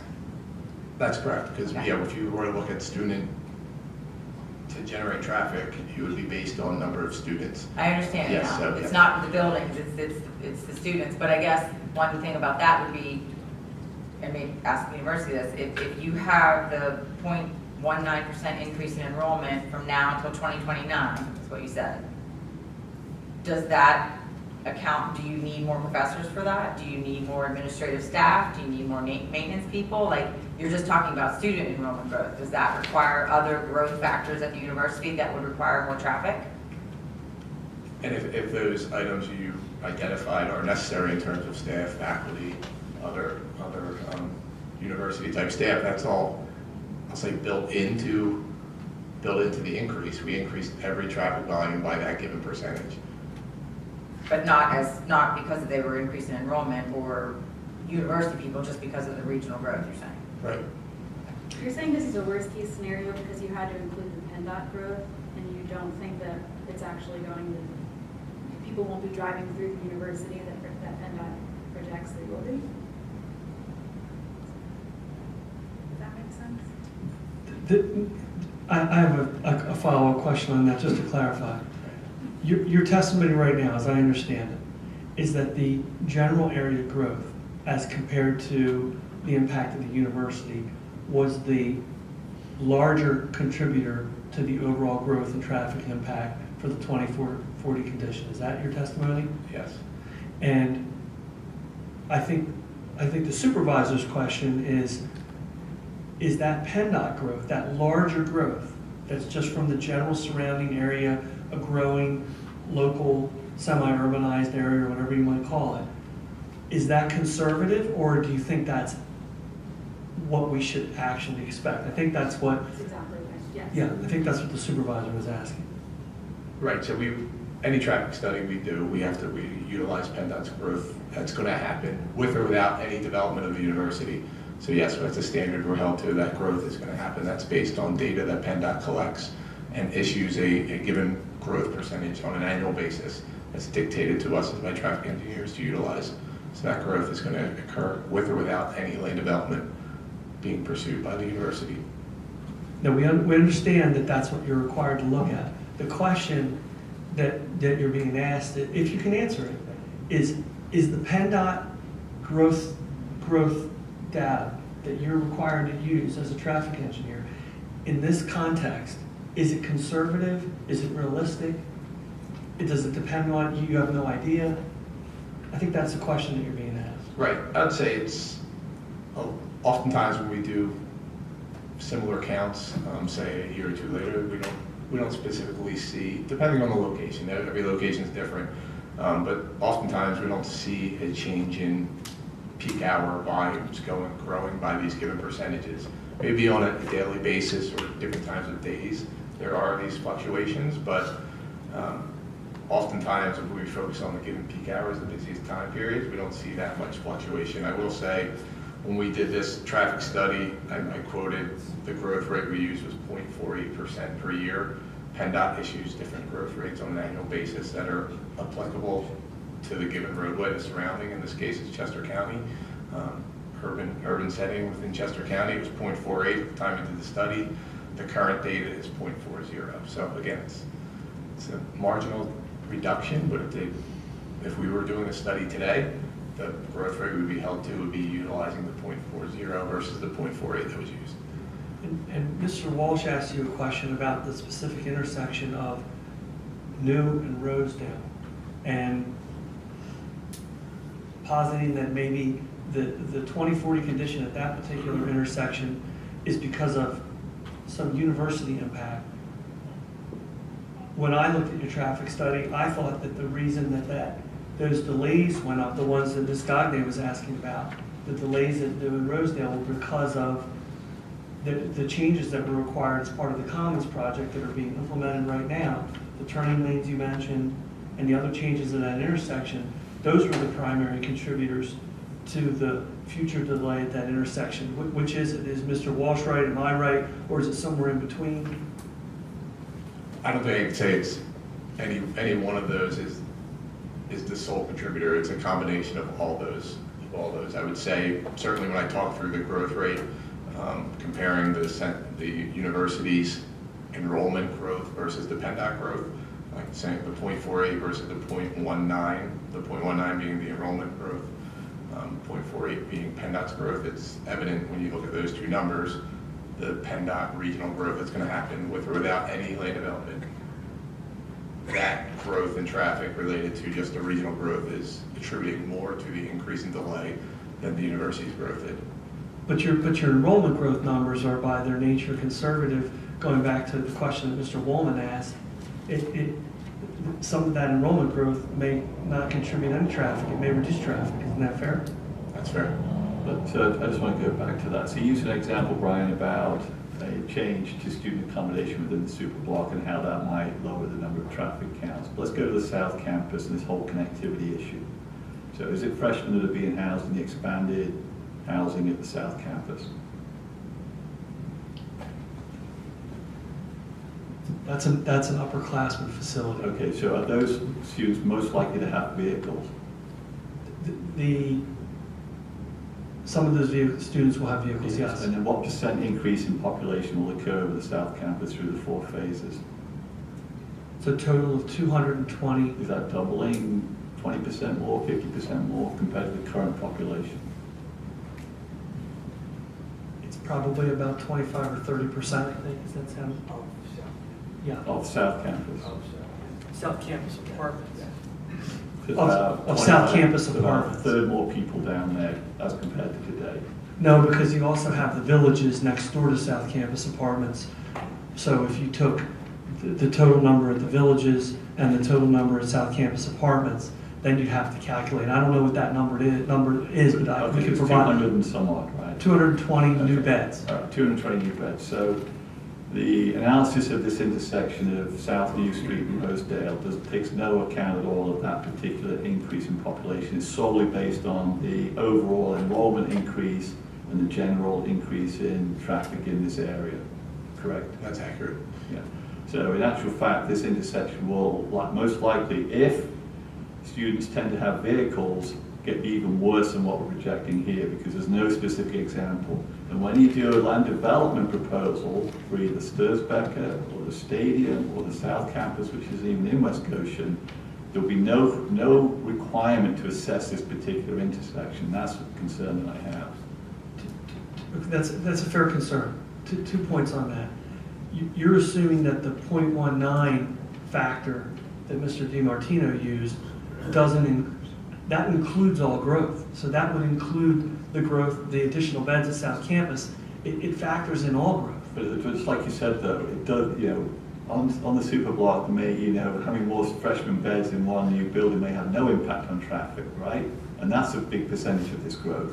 But this specific situation with South Campus will impact traffic along South New Street and critically at this deteriorating intersection. Correct? Certainly it will impact traffic. There will be additional trips because of the additional There's occupants no and way additional that cars. analysis that you just said, which shows more traffic, is going to be recognized in a land development associated with increased students at South Campus, correct? Not necessarily. How will it be done then? Two things. And again, Mr. Talley is going to testify about improvements on South Rosedale associated with South Campus apartments. I didn't see any connection between improvements on South Rosedale, on Rosedale Avenue associated with South Campus in his testimony. But he didn't finish testifying yet. Well, That's what I'm saying. Questions to ask him, but I think he finished his testimony. No, he did not finish his testimony, and he's going to specifically testify about that particular issue. And I have to say, again, I think, and Mr. DiMartino, I think I need you to comment on this, but I think what Supervisor Walsh is assuming is you've got the factors in your traffic study, but that doesn't include the additional beds at South Campus. And I think the traffic study includes all growth, including any additional beds that might occur. So that is not my concern. My concern is that the specific addition of population in South Campus and its effect on traffic on South New Street will not be assessed, as far as I can see, through any specific land development project that comes forward associated with South Campus. Again, I think you have to hear Mr. Talley's testimony, number one. Number two, that project's not in West Goshen. And so that's been addressed in our requirements for land development for West Goshen. Will he know that it'll be one of these projects associated with South Campus that would require us to look at that intersection? Mr. Talley can answer the questions. I'll hold my question for him then. Can I ask a question there for Guy? Guy, if you had a land development application coming in for, it's called Sturzbecker, is that what it's called? Sturzbecker, would the West Goshen Saldo require you to study that intersection? It's not, I mean, that seems like the main intersection for people accessing an improved building at Sturzbecker. So I would think that that would be an intersection they would study. Just like this, they studied 25 for that. The closest major intersection is New and Rosedale. So wouldn't that be a studied intersection in your scope? I would anticipate that it would be. Yeah, I would think so. I'm not sure that's adequate, Kristen, because I'm concerned about the increase in traffic volume driven by South Campus students with vehicles coming up to campus. Sturzbecker renovation, making that a more modernized interior renovation, which is what it is, we've talked about interior versus new buildings, will not cause, in a traffic analysis, an impact on that intersection. I would think we should consider as a board having a condition that the increase in student housing on the South Campus is required to look at traffic at this intersection as a minimum. The board has the latitude to take into consideration what it deems appropriate. There would be, you're allowed to impose reasonable conditions. Okay. We may or may not agree on what's a reasonable or legal condition, but I think the best way to approach it is to allow the applicant to present the balance of its testimony, and then the board can take into consideration what it thinks. But I can say that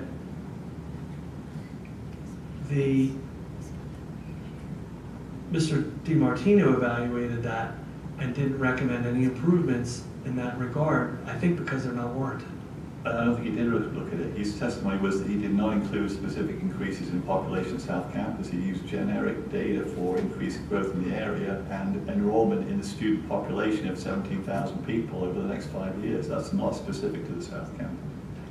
But you can't have it both ways. You can't require the applicant to look at generic growth data and then say, oh, well, in addition to that generic growth data, we want to look at the specific growth. The generic growth data, and correct me if I'm wrong, Mr. DiMartino, includes, that is the growth. So you can't take that and add to it specific growth projects that will generate traffic. So this is where we want looking at a master plan a little differently. I understand what's been done. There are limitations to what can get done. I'm just pointing out that there's a downside to where we are, because I don't see a project, an individual land development project, which we default to and answer to many of the questions that people have as being how things get resolving this particular intersection with respect to traffic. So I pointed that out for the record. You have another witness coming back that we can ask those specific questions on. So I have more questions for Mr. DiMartino. Can he just please answer the question that I just asked first, though, before you finish, Mr. Walsh? If you just restate the question, because I forgot what it was, Brian. Please restate the question. Doesn't the growth, the background growth that you're required to include in your traffic study, the PennDOT growth, the enrollment growth, isn't that the growth? Doesn't that necessarily meant to capture the general growth? You don't add to that specific projects. That's everything, isn't it? That is, and that was the intent of this master plan traffic study. I think the way I interpret the question, correct me if I'm wrong, is you're kind of seeking an evaluation, much like we would do if it was a specific land development application for that given use. I'm going back to the general concern about this particular master plan, in that it doesn't connect some of the issues that get raised and the specific impacts in terms of its general analysis that's presented as testimony, being that things are okay, because there are situations where it's not going to be okay, I think. Anyway, we've kind of touched that one down. So No, but I do have a follow-up then too. I mean, the master plan is still subject to change. Is it true that the university could choose to put 100 beds on South Campus as opposed to 220? With respect to most of the projects, the answer is yes. As of right now, the 220 are planned and commenced and expected to conclude within 5 years. Okay, so that is happening. Sean, I just want to understand your concern. Are you talking about a concern that students who have vehicles and are living on South Campus are going to drive those vehicles to South Campus to North Campus during the day for classes? Because from what I know, and I would maybe want to ask the university this, I wouldn't think that students would be leaving a parking spot on South Campus to drive their vehicles to North Campus to find another parking spot. Is that accurate? I mean, are most walking or taking a shuttle from South Campus? Because why would you drive your car to go find another parking spot? I'm just saying it's something to also take into consideration. I don't know that behaviorally that is what's going to occur. Yeah, but okay, so let me ask some specific questions. Do you think having more students at South Campus will increase the traffic on South New Street up to Rosedale Avenue? Yes or no? Can you clarify? So having more students with vehicles housed at South Campus will increase the traffic volumes at certain times of the day, for whatever reason, on South New Street headed north or headed either direction. Right now, I don't have a specific number. How many will be? Will there be one more car or more than one car? I would anticipate there would be. Will it have a material impact to the intersection? Those students, the class times vary. It's not like shift work where everybody's going and arriving at the same time. So it's spread out various times of day depending on the class schedule, type of modes of transportation, whether taking a car, walking, shuttle. So will that New Street going up towards the main campus or North Campus and see an increase in vehicular traffic? Certainly will have a material impact on the intersection. I believe it will not. Very good. The the data set that you used for the existing conditions was based on 1 day, is that correct, for both the traffic counts and the parking counts? That's correct. Okay. Do you believe that is a representative way of using data for the overall analysis that you did, to just use one set of data points for both? I do. It's standard practice for a traffic study. And do you believe in your testimony, I think actually you did testify, you read out for the record that pursuing a pedestrian path walkway along North U Street was part of the master plan. It was associated with multimodal transportation on South New Street. Do you think that is, if having an improved pedestrian/bike path walkway would encourage people to use it more so than today, and that in doing it, it would also increase the safety of anyone traveling from South Campus up to North Campus?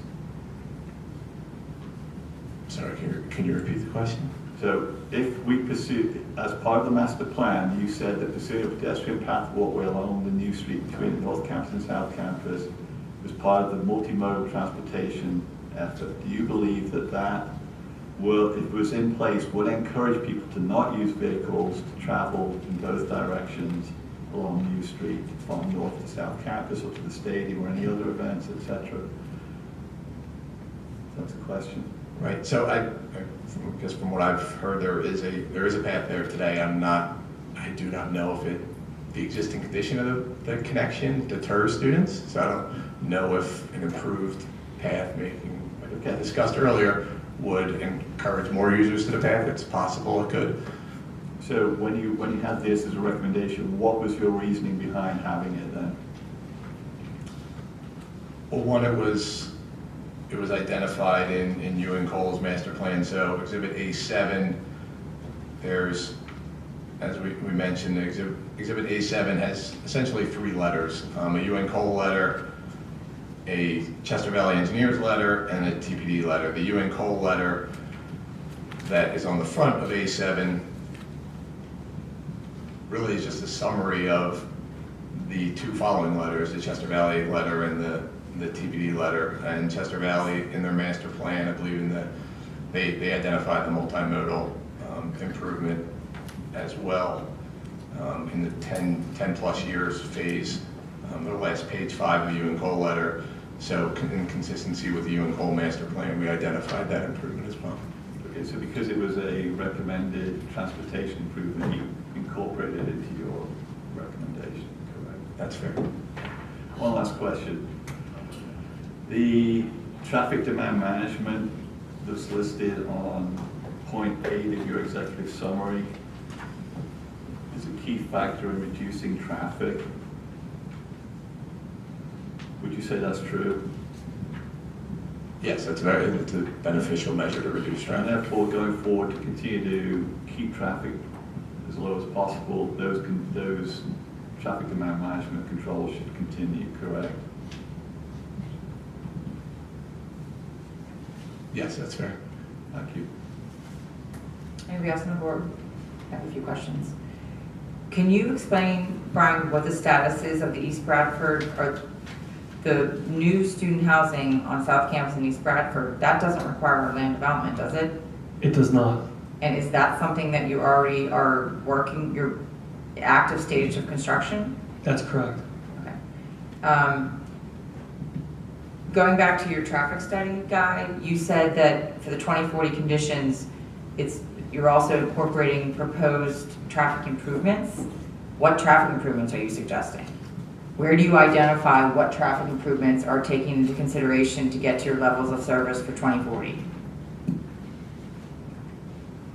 So I'm going to use the word proposed traffic improvements.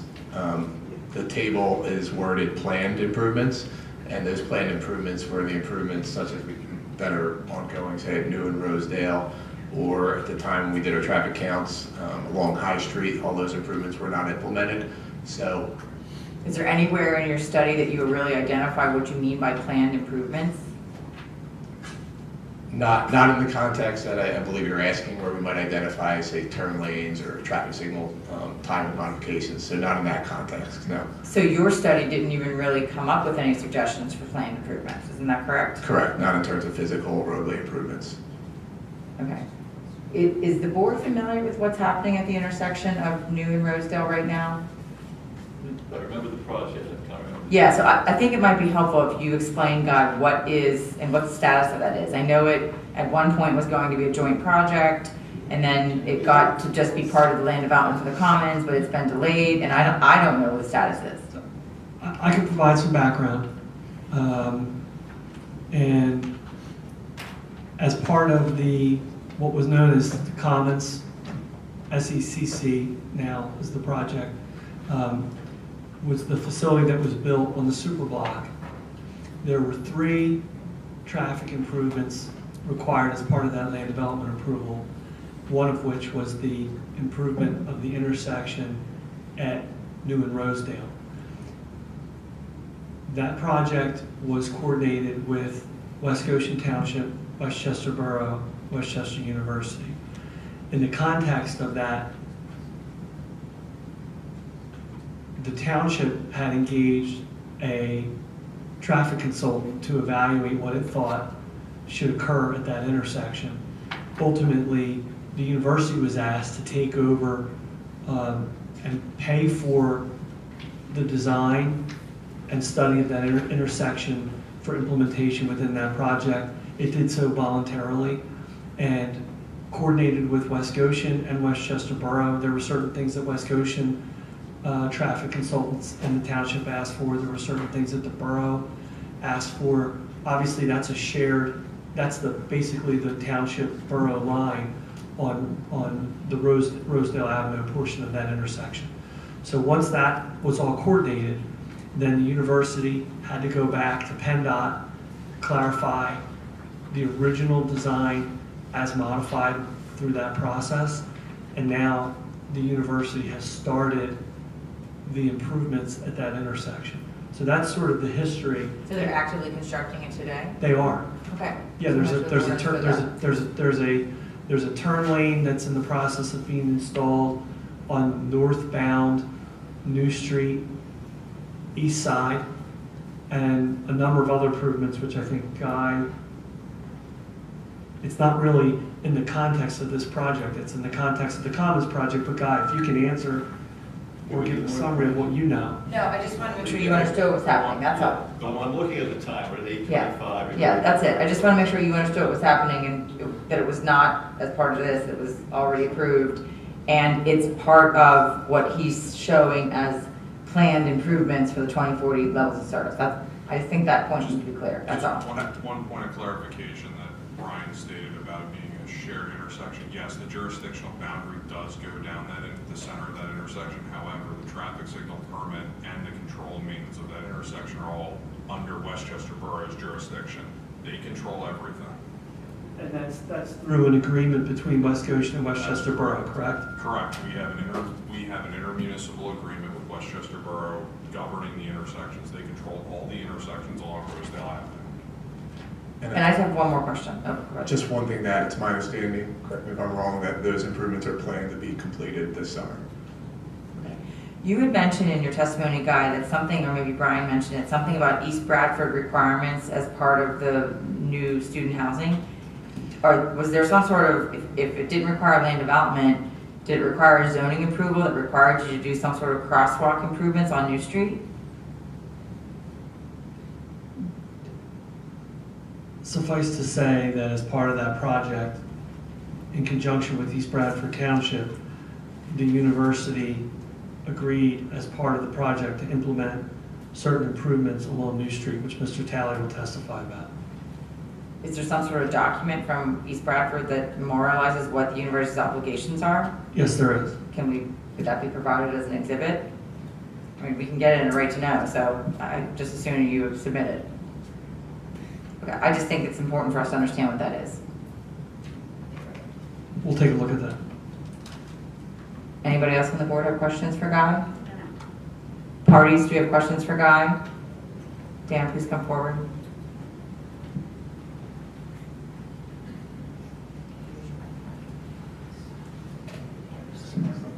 Dan Diskin again, Spruce Avenue.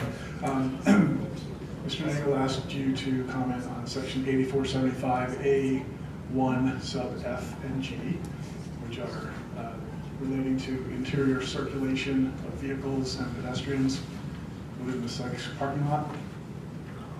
And you said that you were not aware of any concern, you had no concerns with those, weren't aware of any concerns. Did you study the parking lot in that context? Did you study the movements in the Sykes parking lot? We did not. Okay. So you said that there was sufficient pedestrian access to that facility. What was that statement based on? If you didn't study it. Yes, all right. And I'm going to object because it mischaracterizes the question that I asked the witness. I asked the witness if it's sufficient within the context of the master plan. That was the question that he answered. Okay. Did you study any of the roads around the Sykes facility in the Roslyn subdivision, Norfolk Avenue, east of there, Roslyn, south of there, Spruce Avenue, where traffic goes between North and South Campus by cutting through? Did you study those intersections or streets at all? so we studied mainly, in that immediate area, we studied intersections along Rosedale, I'll say from New Street to Matlack Street, the various prominent intersections in that area. So nothing in the neighborhoods? Nothing in the neighborhood south, I'll say south of Rosedale. Okay.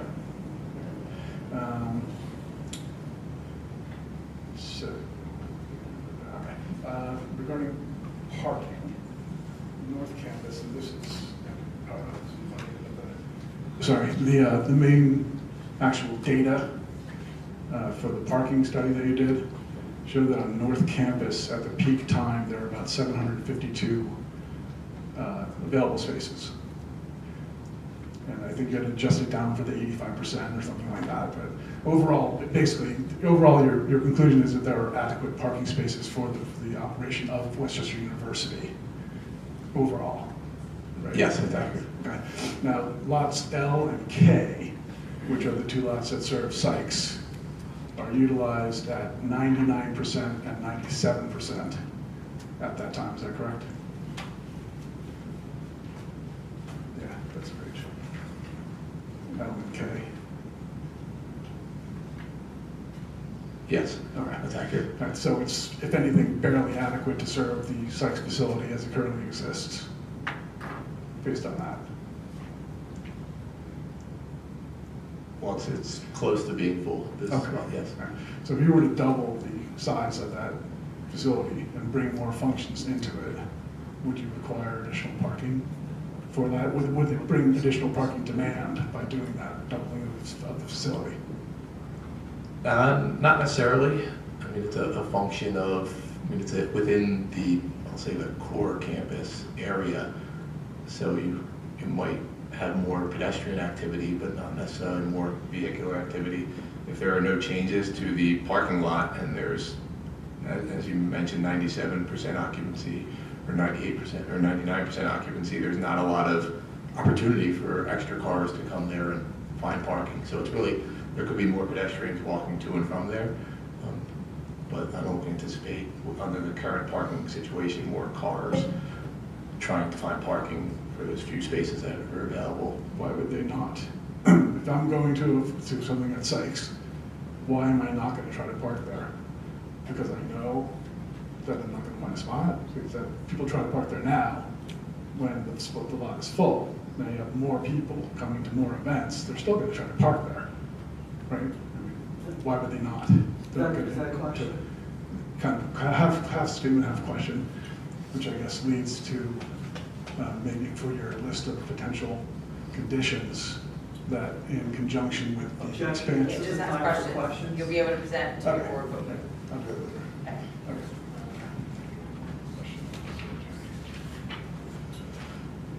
Yeah, this is just to clarify. This is just to clarify on the projection that you're doing on the change in the intersections. If you're using the flat average student growth number, that 1.4, whatever it was, and then you're assuming that the impact on each intersection is the same, that's not taking into account any differences in where the students are being added, correct? That's correct. We assume they're being added uniformly over the entire area, which probably overestimates the number of the intersections. Right. So to Mr. Walsh's point, that 1.4 doesn't necessarily reflect what would happen by adding more than 1.4 to South Campus, because you're not taking into account how the new beds are being distributed around the campus. It's a difference. Yeah, I think the point's the same that John's making. Yeah, I was just getting clarification. Okay. So I got it. Okay, any other parties or questions for this witness? Okay, board's pleasure. I will hear from a couple of the board members. We're going to stop here. So we need to go off the record and pick a new date. Very good. We talked about having your own. Yeah, we're finished with Mr. DiMartino, and we'll call our next witness at our next date. How much time do you anticipate we're going to need at the next hearing so that we can allocate? There was a, may I have a moment, please? We also have to account for parties.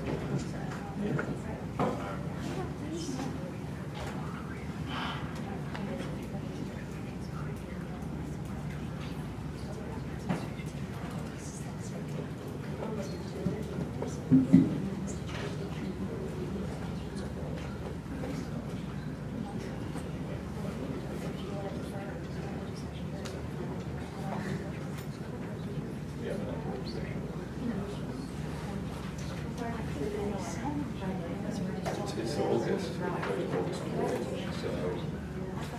just have it dedicated to the third meeting. Referring to the second meeting. So I'm not doing You say it's over here, but that's the week before you talking about August 4th. We're not going to have We have to hear, but we could ask the date for it. Yeah, yeah. So I don't want to. Yeah. That way we're here. I think so, August 4th works for you, didn't it? Did August 4th work for you? Yes. I have a request, and I don't want to unduly tax.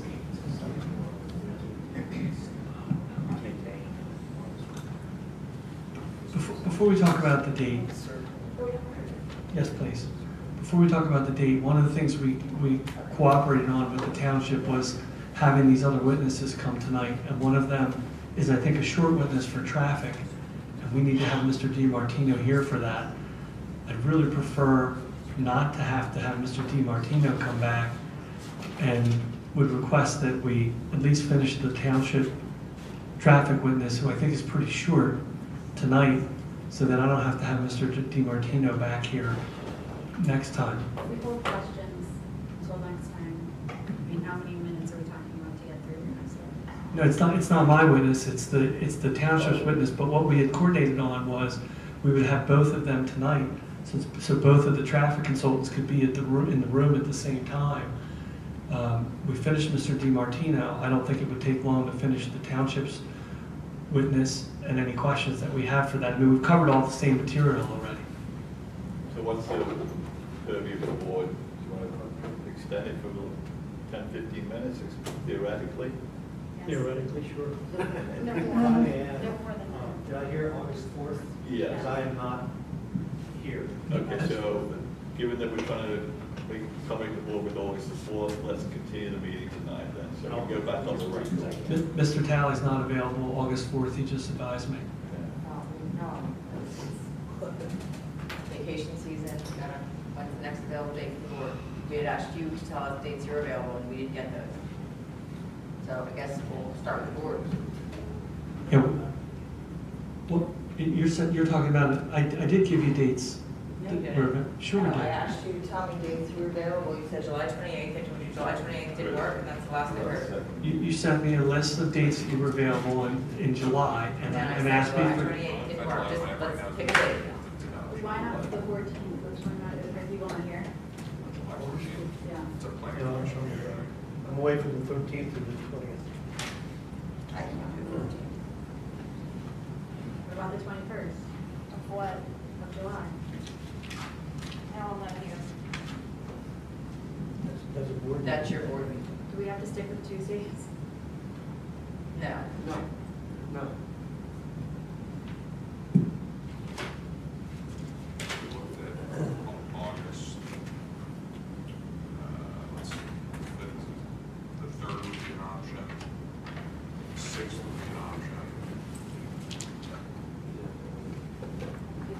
No, we have somebody that isn't here the entire month of August, right?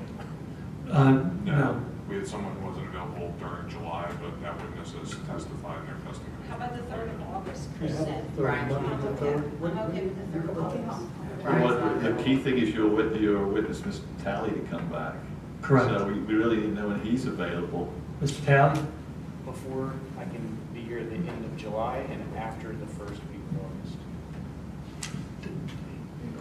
Kristen, do we need this on the record? Yeah. We don't need it on the record until we find a date. Till we find a date? Yeah. Just sitting here. How about August 10? Because he's away the first week in August.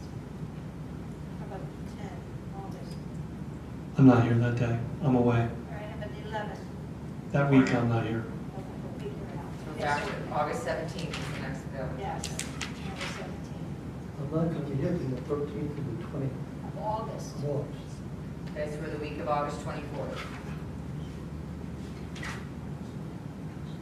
How about Monday, the 24th? Works for me. It works for me. August 24th? Yeah. All right. Are the university officials ready on the 24th, available on the 24th? Yes. What time? Yeah. 6? Anytime, your pleasure. 6 o'clock. Maybe we should start at 3. All right, we need to go back on the record for this particular witness, and then we'll, at the conclusion of that, we'll remind everybody the next hearing will be Monday, August 24th at 6 p.m. Melissa, do you need a break? No, I'm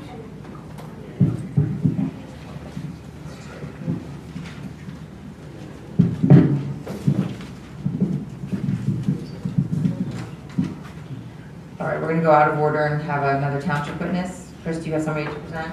Yes, we have Paul Archibald from Urban Engineers here to testify regarding traffic. You raise your hand. Someone swear or affirm the testimony about to give will be the truth, the whole truth, and nothing but the truth. Thank you. Mr. Archibald, could you please outline your experience, including your work history, education, and engineering experience? Sure. So, starting with college, I graduated from Penn State in 1988 with a civil engineering degree. Since then, I've been working in the transportation consulting industry about 37 years.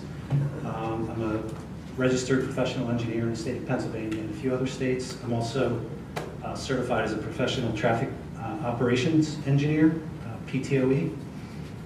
I manage the traffic group at Urban Engineers, which includes transportation planning group, Danielle's in my group, traffic operations, traffic design, traffic signals, that sort of stuff.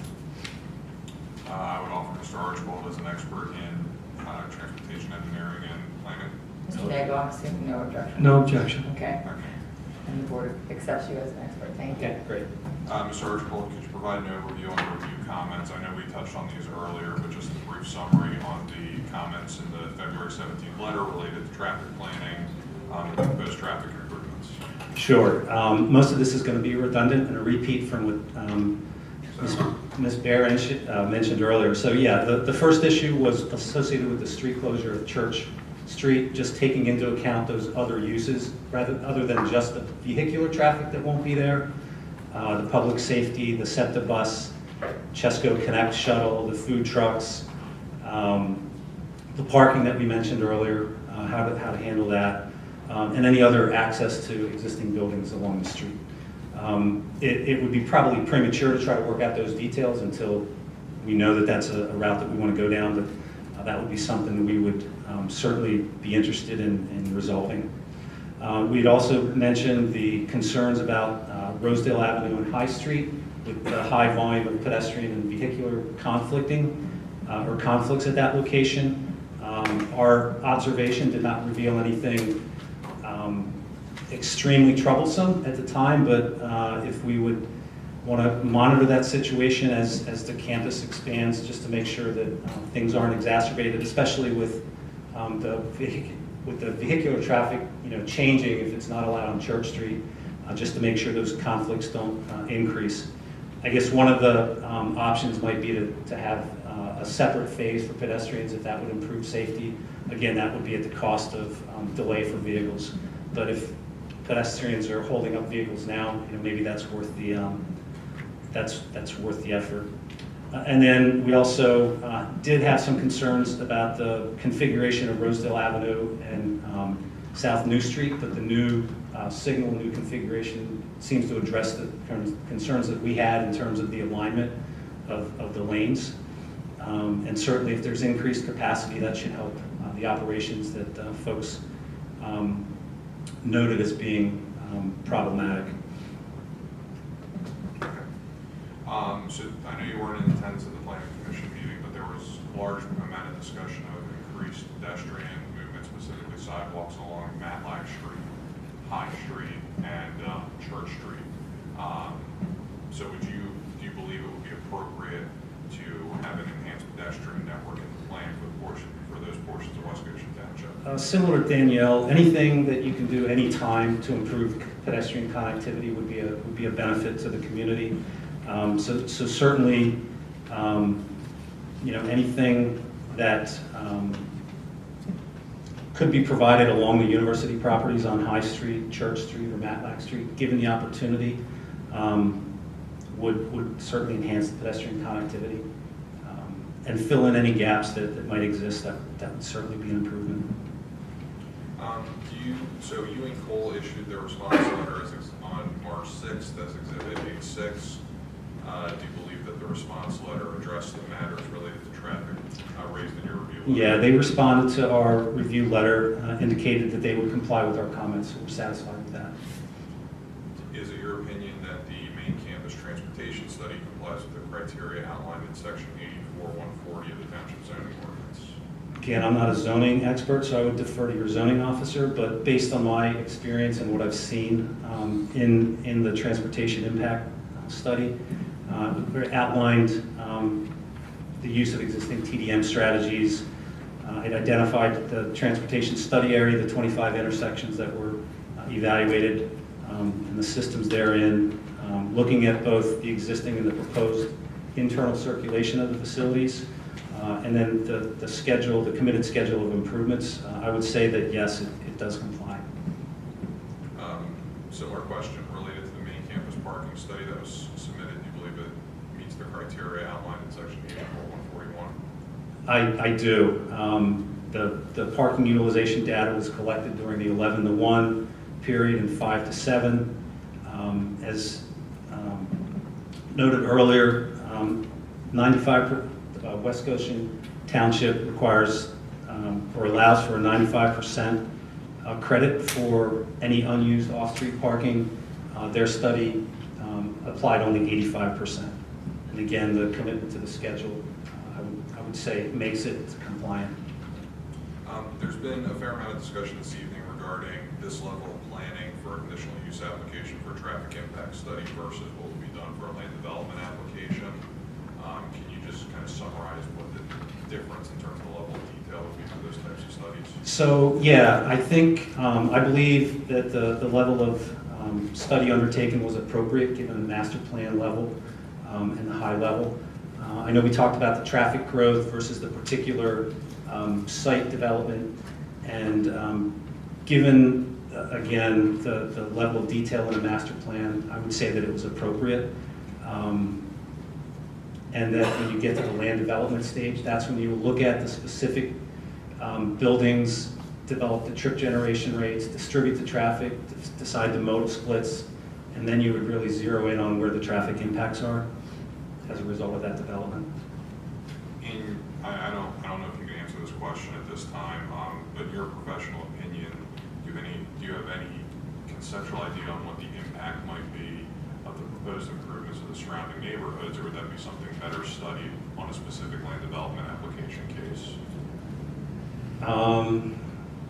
If I understand I'm not sure that I understand your question exactly. Okay. The surrounding community being... Like the residential neighborhoods that abut the university. So some of the intersections that weren't necessarily included in the 25? Correct.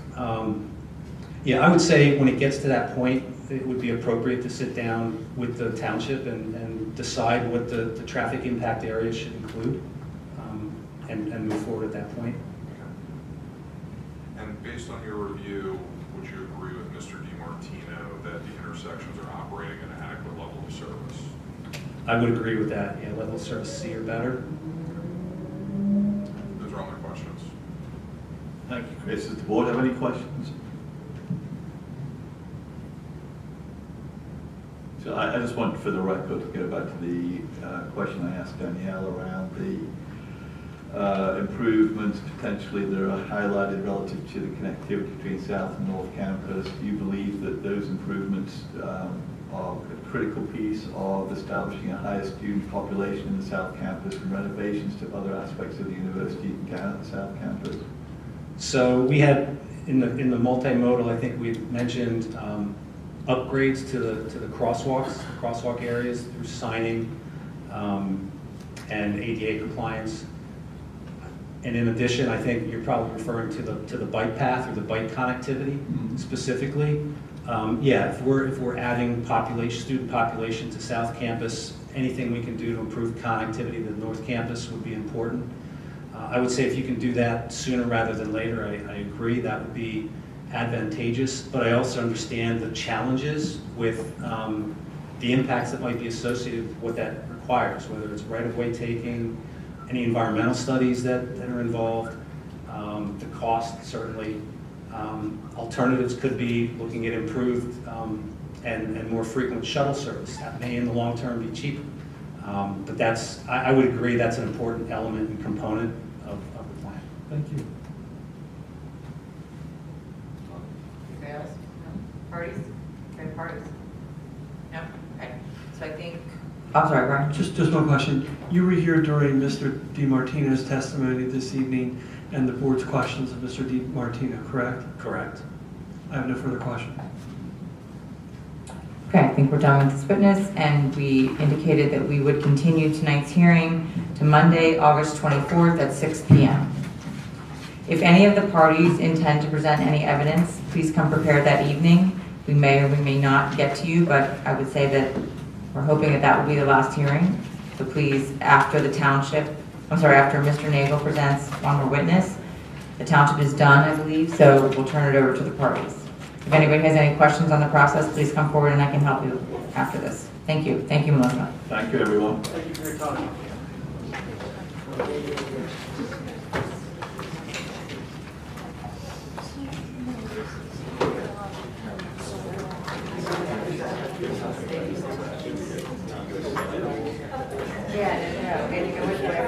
Walk on that same especially the bus with